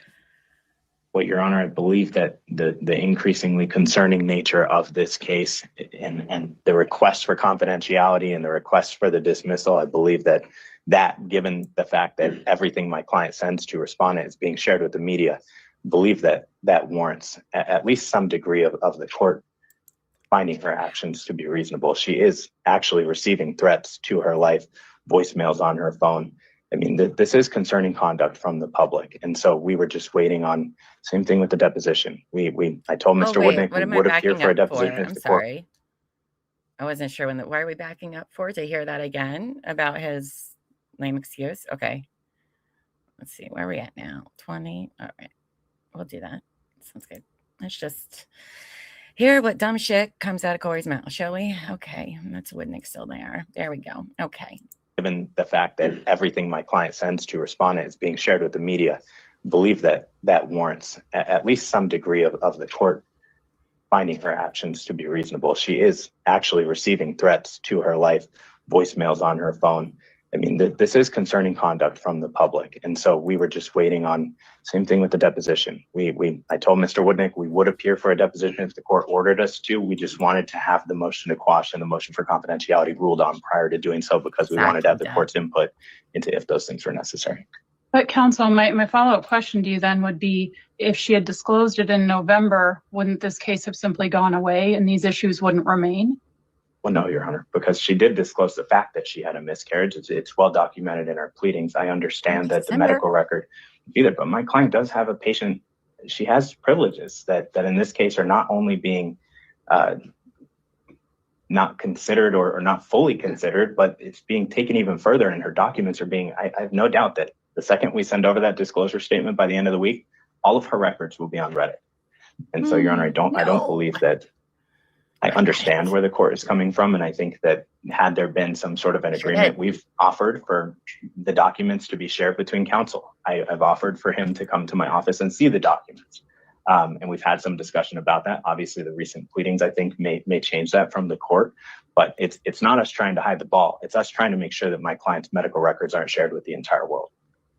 All right, we'll have the minute and agree reflect that no party is to disclose outside of themselves any medical or other documentation disclosed between the parties. That goes both ways. I don't want anyone releasing any exhibits, medical records, or anything else regarding the other person. And that goes both ways, and truthfully should go without saying, but I recognize it does not in this case. I am going to order that the records be disclosed dating back to August of 2020. That's 1 year prior to the first filing. I think that that's appropriate. Mr. Woodnick, do you have a release with you today that she can sign? I've sent that. This outlines that it would date back to 2018, so I believe we need to redline it. That's fine. If you'd like to adjust that, and then we can sign that and have that done today. You can do that now. No leaking medical information. Judge, on the discovery issue, if I may. Sure. I appreciate Your Honor's ruling. Obviously, I'm assuming if there is something that comes out in those records that requires us to seek leave of the court to expand that, we can readdress that with the court. If something is in those records that imagine getting part of a medical record because of the date issue, we'd be able to come back to court and address that if necessary. Both parties always have that right. Secondarily, appreciate that Your Honor's not living this case every day, but the testimony, not the testimony, the statement of counsel was just that mother says she had a miscarriage 2 months before November. In November, the parties appeared in front of Judge Gail Ketsis, where mother had a pregnant belly and told Judge Gail Ketsis she was 100% pregnant by my client. Your Honor's not adjudicating that today, but I'm asking Your Honor to take back the protective order proceeding that was granted in my client's favor for purposes of not consolidation, to be heard concurrently for the purposes of attorney's fees and sanctions on that matter. Because if what counsel just said is that she was not pregnant at that time and she lied to Judge Gail Ketsis in that proceeding, then I think that's sanctionable, and Your Honor could enter orders under that proceeding. So I'm asking Your Honor to take, not jurisdiction, but to hear that matter concurrently, or to have that file available for our upcoming evidentiary hearing. Response? Your Honor, I would ask the court to deny that request. Spoken to experts in this case preemptively about this trial. The reality is sometimes people have miscarriages and they don't even know that they miscarried. I'm not saying that is the... Okay, let me educate you real quick, Corey, when that happens. It's within the very first few weeks.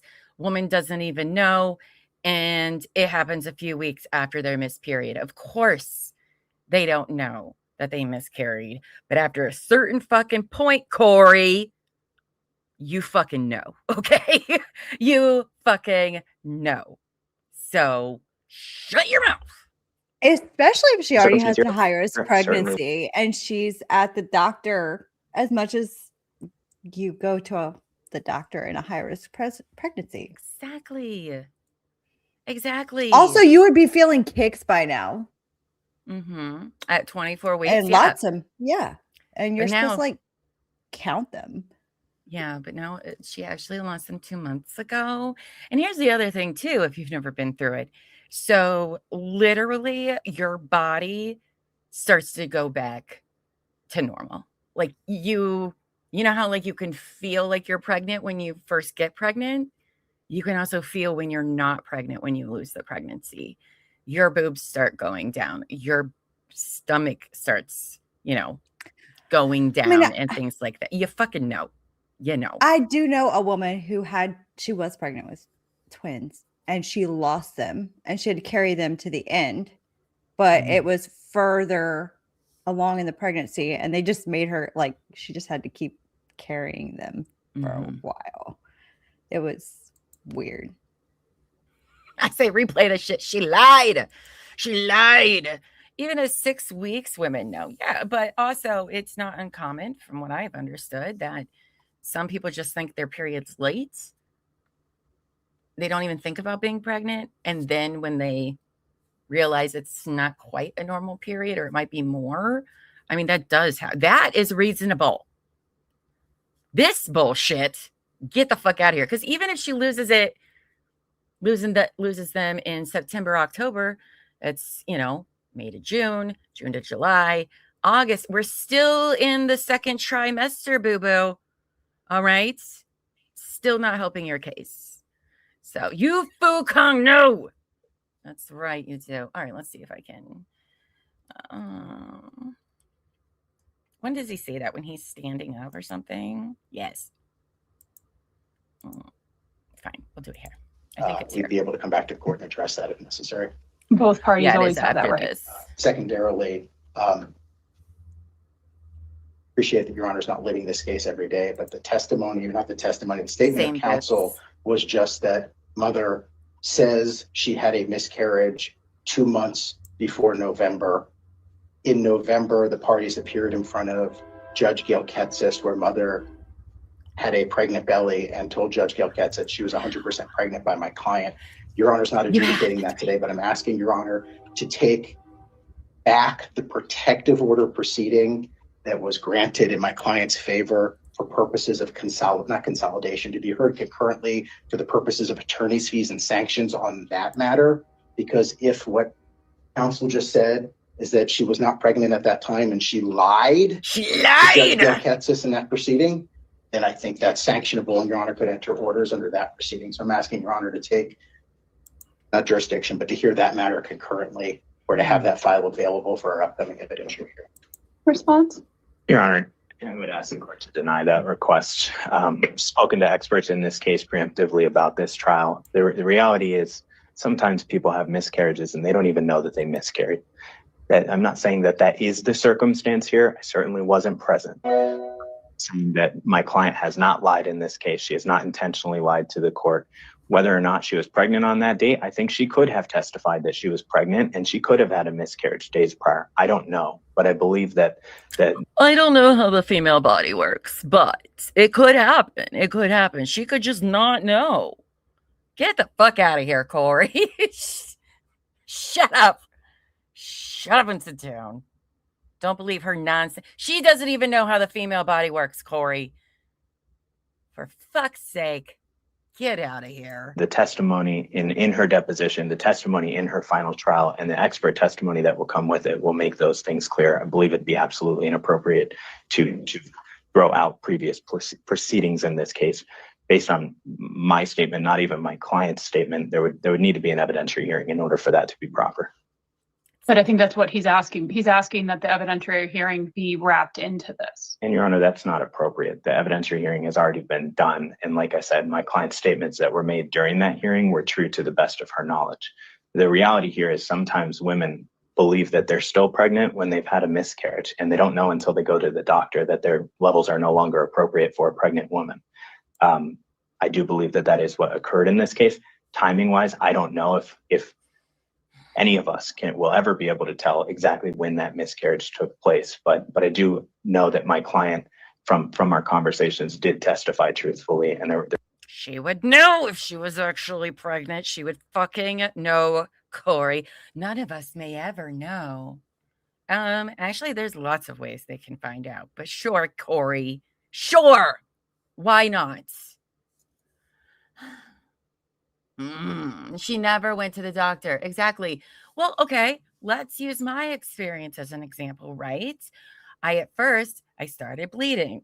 All right. My first thought is miscarriage. All right. So we go to the hospital because it's shocking, because every single woman knows that if you see any bleeding while you're pregnant, you should go to the emergency room or the doctors. Now, not all, just because you bleed does not mean you're having a miscarriage. It does happen all of the time. The level, however, is different.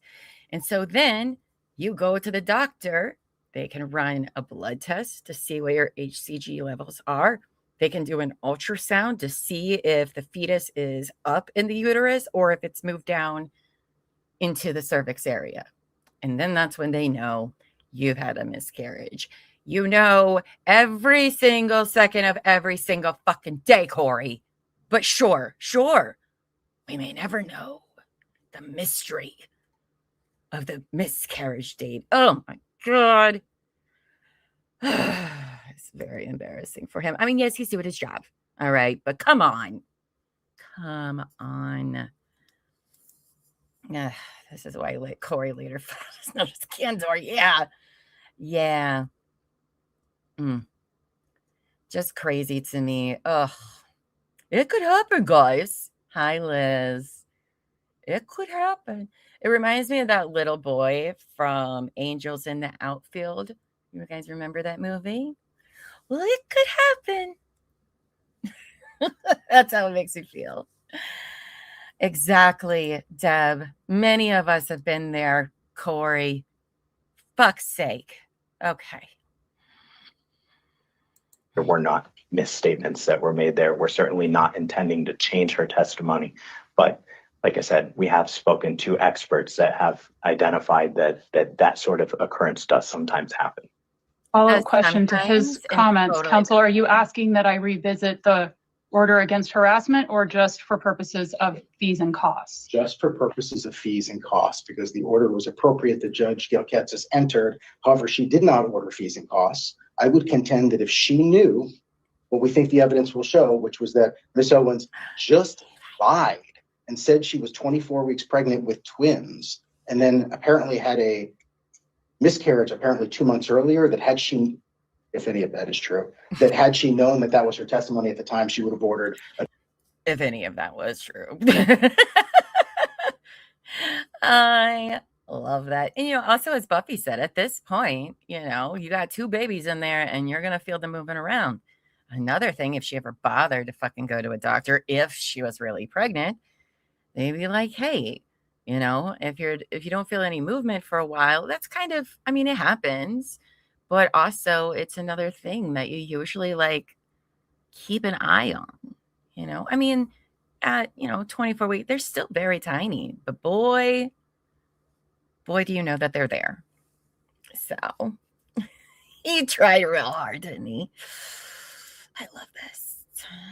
So much. Attorney's fees in Mr. Echard's favor, and I'd like that to be on the table at the evidentiary hearing.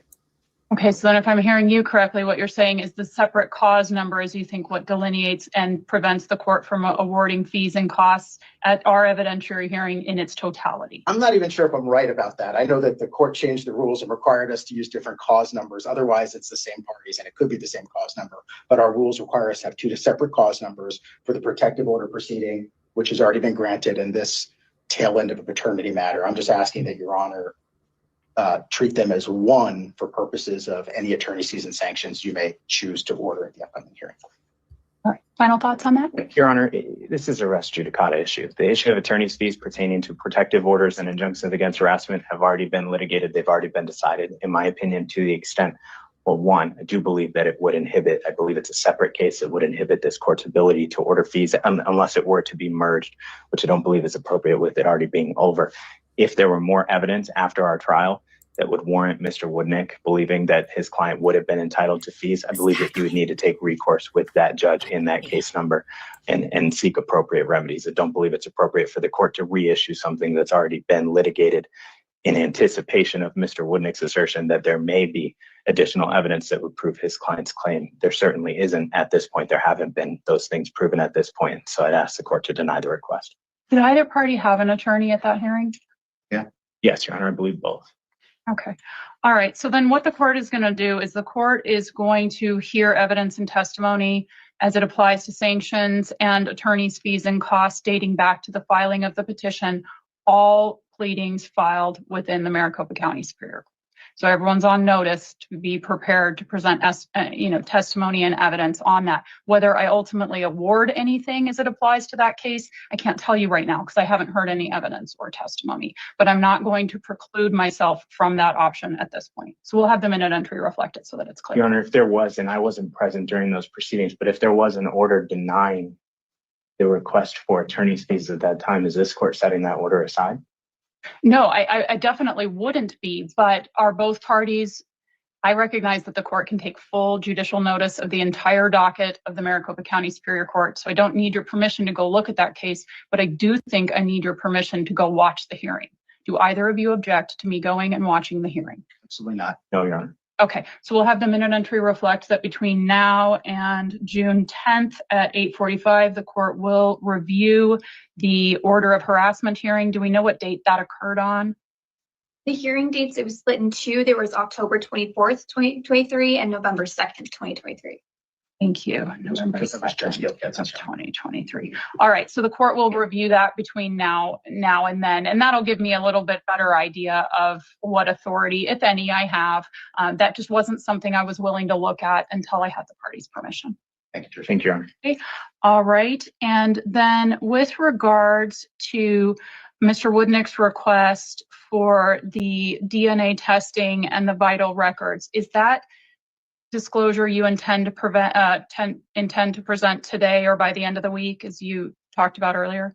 DNA testing and the vital records, what exactly are you referring to, Your Honor? If you look at page 14, I believe it was of his response to your motion. It requests the court issue an order compelling Ravegan Inc. to produce all records and documents related to fetal DNA testing in this matter, and subsection D was issue an order compelling Vital Records to produce all records and documents related to fetal death certificates under, and then the appropriate ARS for alleged twin fetuses born to petitioner. Well, Your Honor, there isn't, to my knowledge, there isn't a Vital Records record or request that would be able to be produced because there wasn't one. Regarding the DNA testing results, that will be included. So what my client has would be included in our disclosure. Okay, and when is that forthcoming, today or? It'd be by the end of the week, Your Honor. I just have to prepare. And just for the record, I believe that Mr. Echard did participate in those with the DNA testing, so I'm not sure why he wouldn't have received those records independently as well. And obviously I don't know either, but I did read in your motions that one of the results was lost in the mail. So I don't know how else that was conveyed to anyone, whether it was conveyed or not, I don't know. So recognizing that it may be moot. Yes, Mr. Woodnick?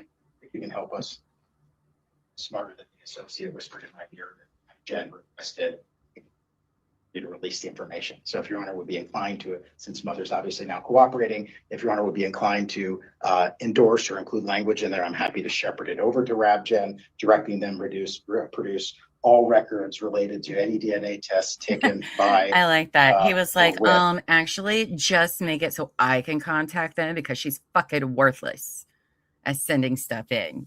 Okay, thanks, Judge.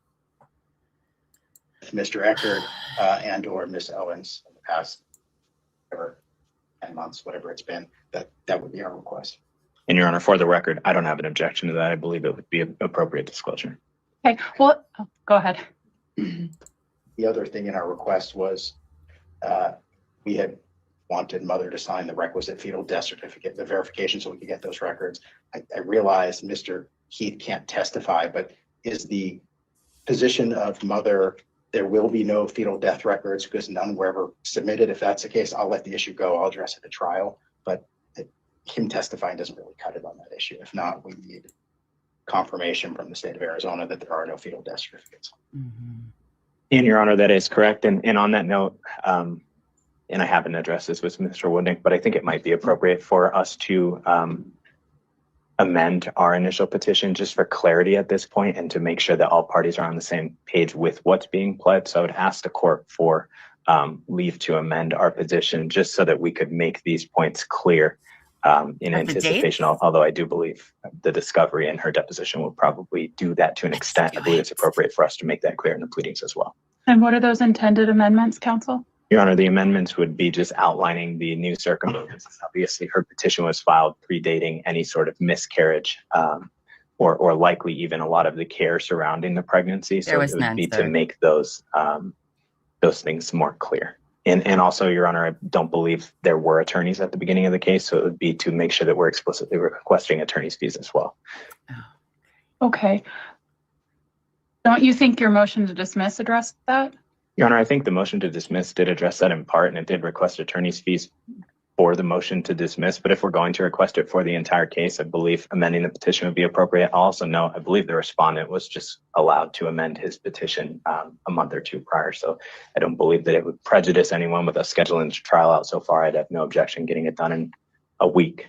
And if the court wants to consider our motion to dismiss a request for attorney's fees for the entirety of the case, I would be fine stipulating to that and saving the motion practice as well. And if maybe Mr. Woodnick is stipulating to that.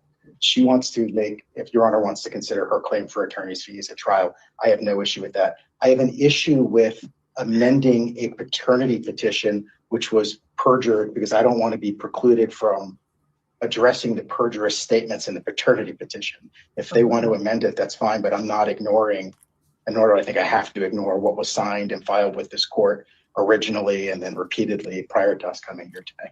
And so I don't want to lose that opportunity because mother all of a sudden realizes that stuff that she put in that petition was not truthful. Okay. What we'll do is we'll treat the motion to dismiss as a request for attorney's fees and a motion to dismiss. Of course, I'm not minimizing that, but we will note in the minute entry, Lamar, that both sides are seeking attorney's fees and costs. And then the leave to amend based on the argument you presented today is denied.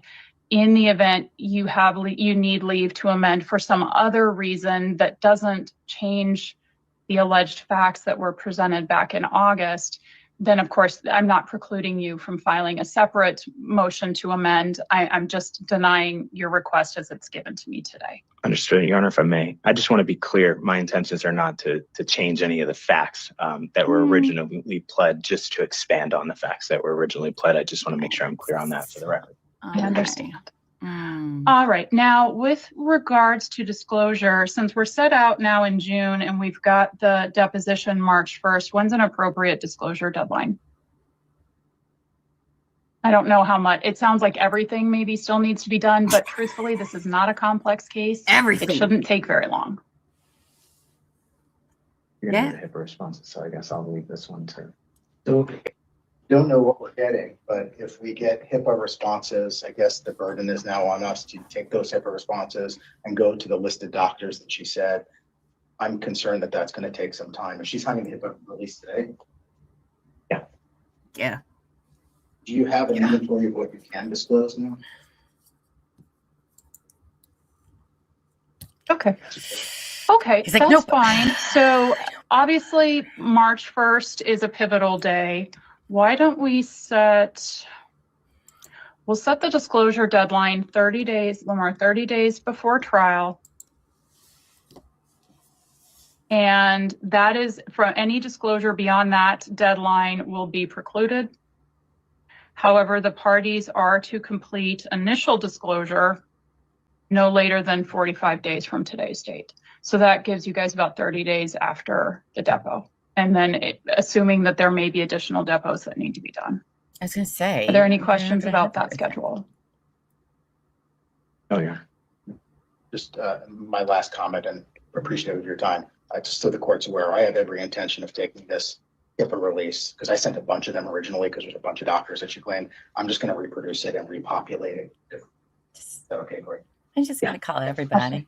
All right, we'll have the minute entry reflect that Mr. Woodnick has been provided with a amended signed HIPAA release, and counsel agree that he may amend the provider. And the date as well, Your Honor, because it requested the 18, and I'm worried that they won't accept it with me crossing off the date too. You want me to sign it too? It might help. Let's all sign it. I don't know how you want to do this, Judge. Okay. I'll defer to you, Your Honor. So that's fine. We'll just endorse. Who are we endorsing, Mr. Woodnick? At the protective order hearing, mother listed 4 physicians that she claimed she was treating her current pregnancy for. Okay, and I don't want to disclose those today in the hearing because I'm not sure who I have here virtually, but can the parties send a joint email to the court with the names of those doctors? And so that I have a record of it, we will not put it in the minute entry because that is public. We'll just have the minute entry reflect, Lamar, that the court will be provided with 4 additional providers. I think it's 4. Don't hold me to that. And Your Honor, I think it'll be more. Just to be clear, I believe it may have been 4 then, but we'll figure out the list. I think it may be more. We'll just have the minute entry cross out 4 and put more than 1. All right. So we've discussed disclosure. We've discussed the deposition. We've discussed all the pending motions. Mr. Woodnick, since this was your motion, is there anything you feel that the court has failed to address? I think today was very productive. Thank you, Judge. Thank you, Mr. Keith. Anything the court's failed to address? I agree, Your Honor. Thank you for the court's time. You're welcome. All right, everyone. We will stand in recess until June. All rise. Oh, counsel, you can come get these back if you want them. You might want to shred them. Excuse me. Well, well, well. Oh, Laura. You about to be found out, girl. You about to be real found out once they get a hold of all your doctors. So I need her to step away from that monitor. I want to see that belly. She doesn't have one, remember? She lost the baby. No, I know. Okay, But here. Hold on. They're not. I mean, I don't think they're gonna show. But She's back to, her normal self.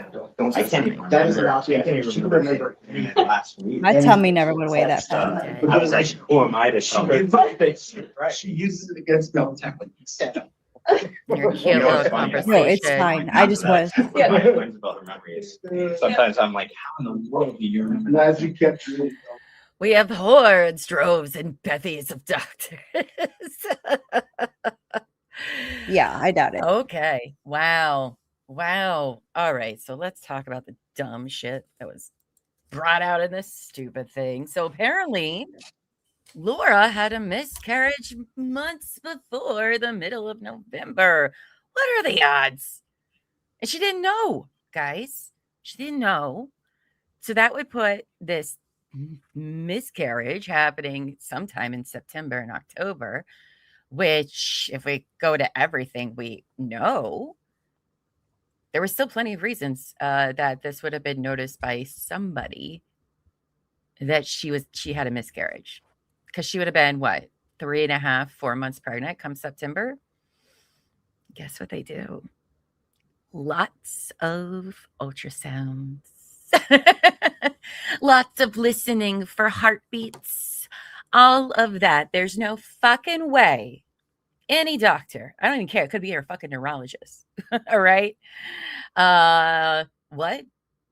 Nobody, you didn't know, your doctors didn't know. So either you got no care while you're in your second trimester and you're a high risk pregnancy. So you either didn't see anybody, which still means you lied on the stand about these doctors that you just saw a few weeks before the hearing. And if you didn't, and then you got DNA tests back that said little to no fetal DNA, that's another good reason to go see the fucking doctor, because that's right. Wouldn't you, as a pregnant woman, be like, what do you mean there's no fetal DNA? And she kept saying, the testing is ongoing. The testing is ongoing. Didn't you go see a fucking doctor to see why that's not popping up? Any concerned mother would be. So even then, that's why I believe she's never even actually been pregnant before. Because it's like not up for debate. It's of how the process goes. I'm stuck on my microphone. There we go. I'm fine. She's frustrating. It's so frustrating. And then for Corey to be like, well, sometimes it happens. Sometimes it happens. Oh, Corey. Corey. He's doing his best. I get it. It is your client. But also, she's making you look like a fucking idiot, Corey. And the fact that she hasn't really turned anything over to him, isn't that surprising to you, Corey? I don't know how he's not badgering her for it. That's true, text packet. There's the issue, the fancy word, concerned. I mean, that's honestly, the timeline makes her look even fucking worse. Because you went under oath 3 times. 3 different times. Exactly, Dev. 4 to 5 months. You can't not know. It's ludicrous. Absolutely ludicrous. Right. She was so concerned about dating the guy, but not the babies. Yeah. She always wanted to be a mom, guys. She always wanted to be a mom. Oh, goodness. That was something. She probably went in person because Clayton refused to look at her moon bump. Right? But she's still bitching. I'm so scared. I'm afraid people are going to come and shoot me and my mom. Which, again, I'm not, the internet can do cruel things. I'm not saying it was anyone in JFC. Probably was her. People do that shit. But also, don't seem so scared. So, okay. Mary says she claimed first that it was October, but after people started discussing it on Reddit, she changed her story to much earlier. Well, that doesn't make it better. That makes it worse. That makes it even worse. She let Reddit figure out when she was supposed to. Like, I'll just wait and see what they come up with and go with that. So many things made it clear that she has never been pregnant. To say she loses it earlier than September is so much worse. Because what? She says July. She files this bullshit on August 1st? So then you're literally proving Clayton's team's point that this was filed in bad faith. Girl, you're so dumb. You should have just been like, yep, I did bury the babies on a horse farm. He was right. Oh my gosh, that's crazy. It is. Isn't it insane, Smart Towel? I know. Just to watch this play out and how it evolves as it goes on, it's truly baffling. Unbelievable. Evelyn, hi. In my defense, I was not expecting to be pregnant. Oh, wait, is this what she said or you? I'm sorry if that was supposed to be your comment to somebody else and I just kind of did her voice. I wouldn't do that. Okay, so Bacon says, yeah, so first it was October, maybe September, and then she moves the goalpost back to July. And then she's like, nobody believes me. And this is why you're facing 14 felonies, lady. You should have just signed the paper months ago saying you wouldn't, and then you wouldn't be in the position you are today. But also, I'm not upset about it because that gives us plenty of things to talk about. Oh, my goodness. Well, that was a treat. What do you have to say about it, Buffy? Anything? Yep. No. Okay. Pretty much everything you said. Pretty much that. Just pretty much what in the fuck. All right. So that wraps up that coverage. But before we go, we got to do our daily. How much money did the month of February cost Clayton? So we can be even more pissed off as we go through this. Where's my little remote? There we go. Oh, no, I need the other one. Not that one. I have too many tabs open, you guys. But where's my main? Is it this one? No.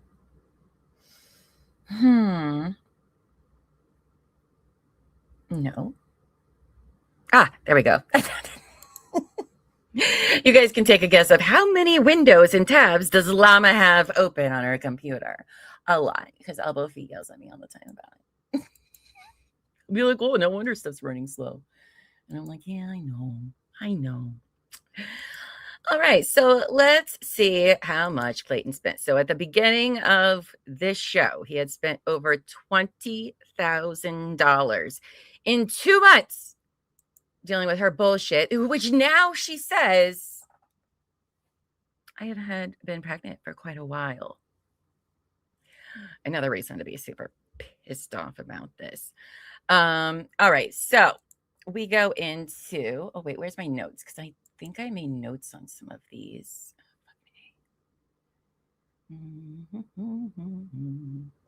It's cool. There we go. All right. So January 1st, over $700. Okay.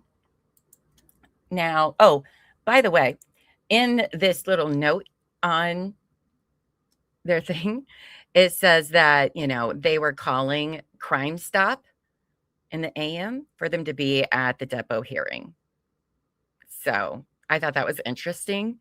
It says, it's the second one down. It says, call to PPD, Phoenix Police Department, email with Corey, and they want us to call Crime Stop in AM before the deposition. Is that normal in these sorts of things? I wouldn't think so, but okay. Yes, Deb, I did notice how LO kept pulling Corey Keith in to tell him stuff because she was probably like, oh, I thought of a better one. Oh, you made it so much worse for yourself, Laura. So then the next day is February 2nd, Clayton's deposition day. $4,742 for his deposition day that he showed up to, unlike fucking Laura. This is a wild amount of money. The next day, $476. What is... Okay. The 6th, $395.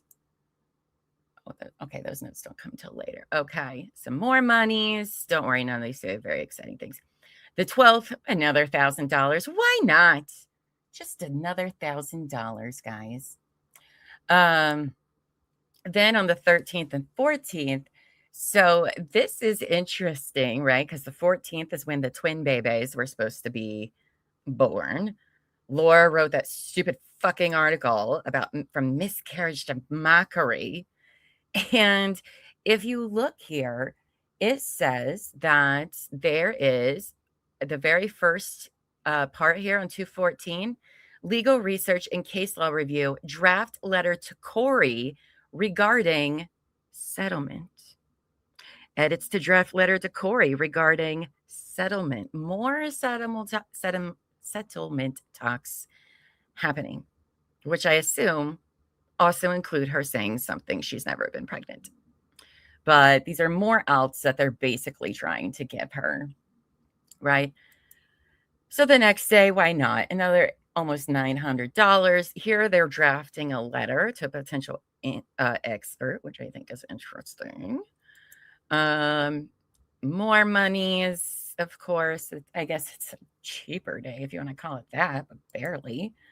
The 20th, another $350. The hearing, the 40-minute one we just watched, $2,201.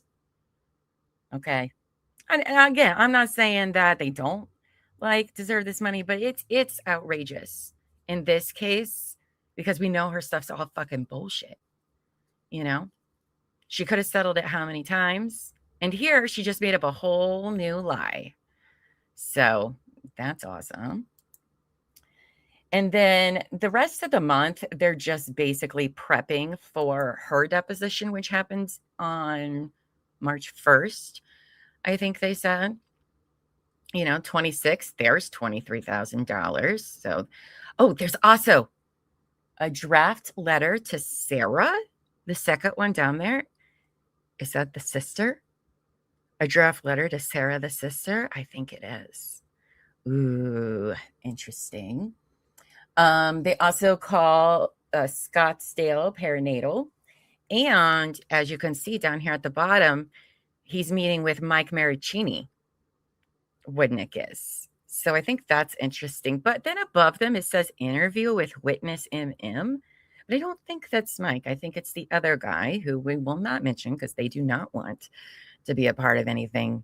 Because I think it'd be weird that they'd abbreviate Mike Maricini and then spell his name out on the next one. But I don't know.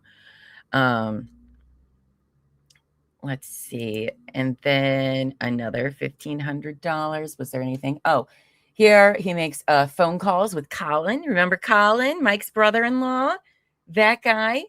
And then at the bottom, it says, letter directly from Laura. What does that mean? Because under no circumstances should they have received a letter from Laura.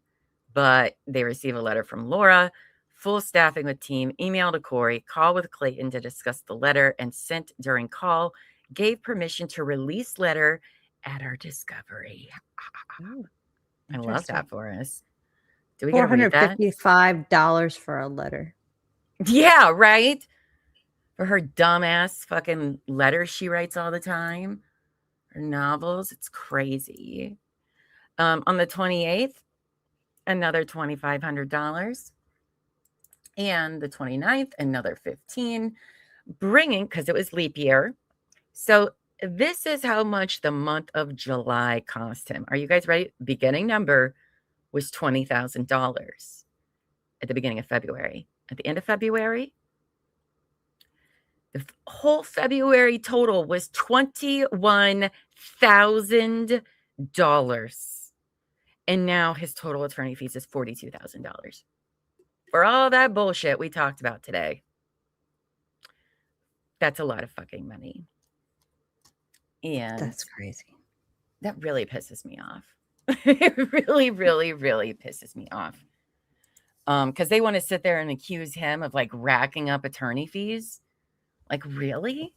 It's crazy. Oh, I'm so angry. Right, we do. Yeah, well, respectfully.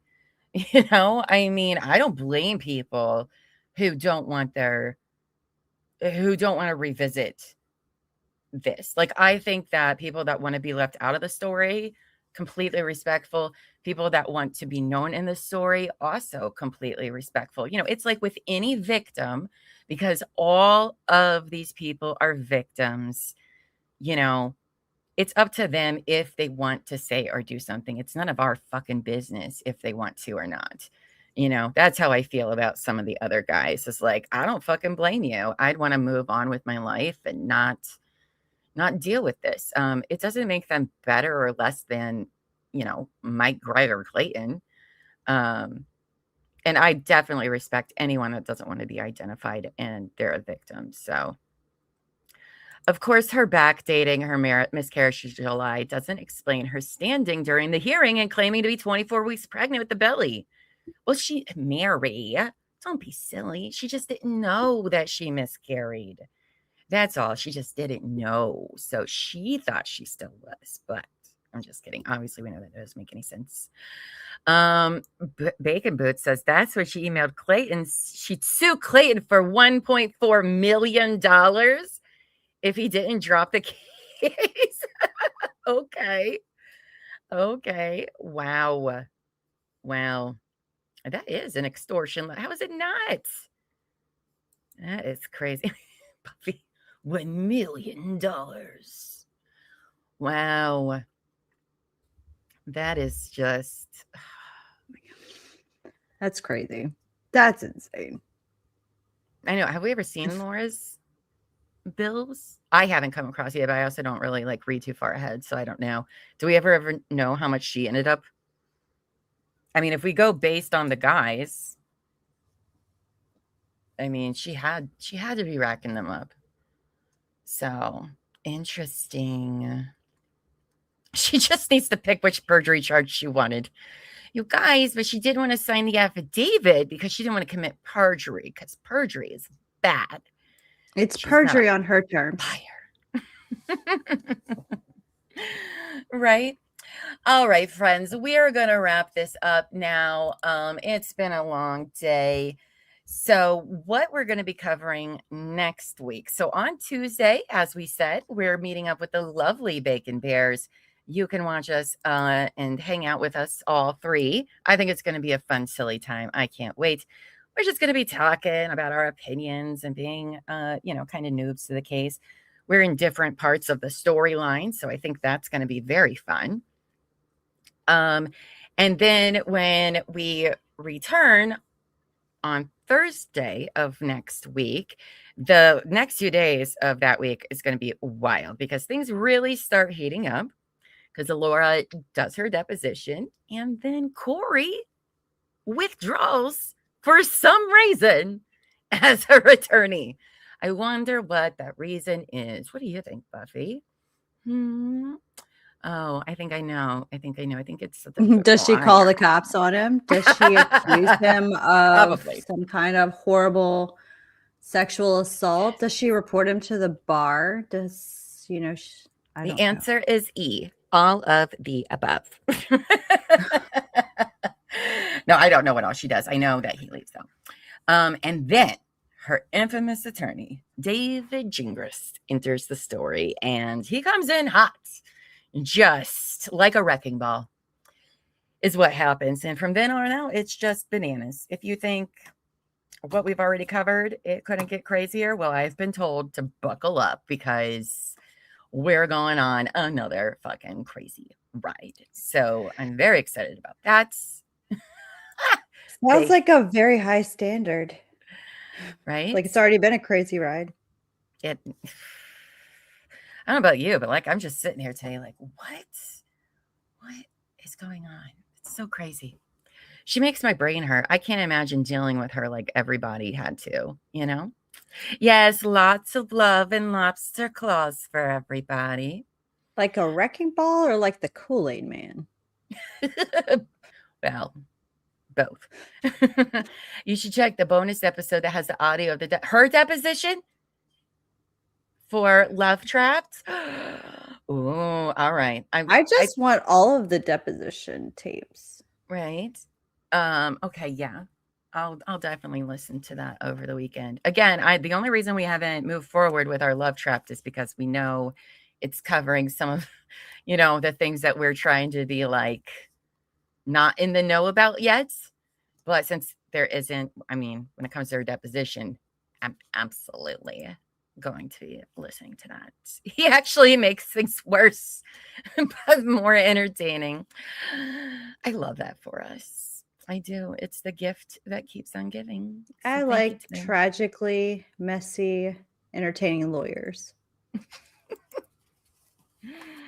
Oh boy. Oh boy. All right, friends. Well, I hope you all have an amazing weekend. Now, if you're part of the replay crew, leave some comments. You can even leave us lobster claws if you like.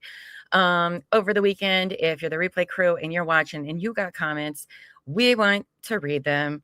Also, if you're new, make sure you hit the subscribe button and the notification bell. It's part of the subscriber contract you've already signed without knowing. Because you never know when we might go live or drop an episode. Hell, if something breaks over the weekend about her taking the plea deal, I'll tell you, I will be going live and Buffy will, put some cereal on the floor and she'll come along too. I don't know if she'll learn that. But if something does happen, we will definitely be covering that. So thank you all for being with us tonight or today. See, that's how tired I am. Anything else you want to say, Buff, before I click us out? No, I'm just so ready to see what I feel like. My brain. Right. It's so much information sometimes. And I'm like, where are we? But then I know it's going to get worse. I just don't know if my head's going to explode. So much happens, but also nothing happens at the same time. And it's very frustrating. My brain doesn't like it. It's it doesn't make any sense what is happening. All right, friends. Thank you so much for being with us. Until next time, go forth and be amazing. All right. Bye, friends.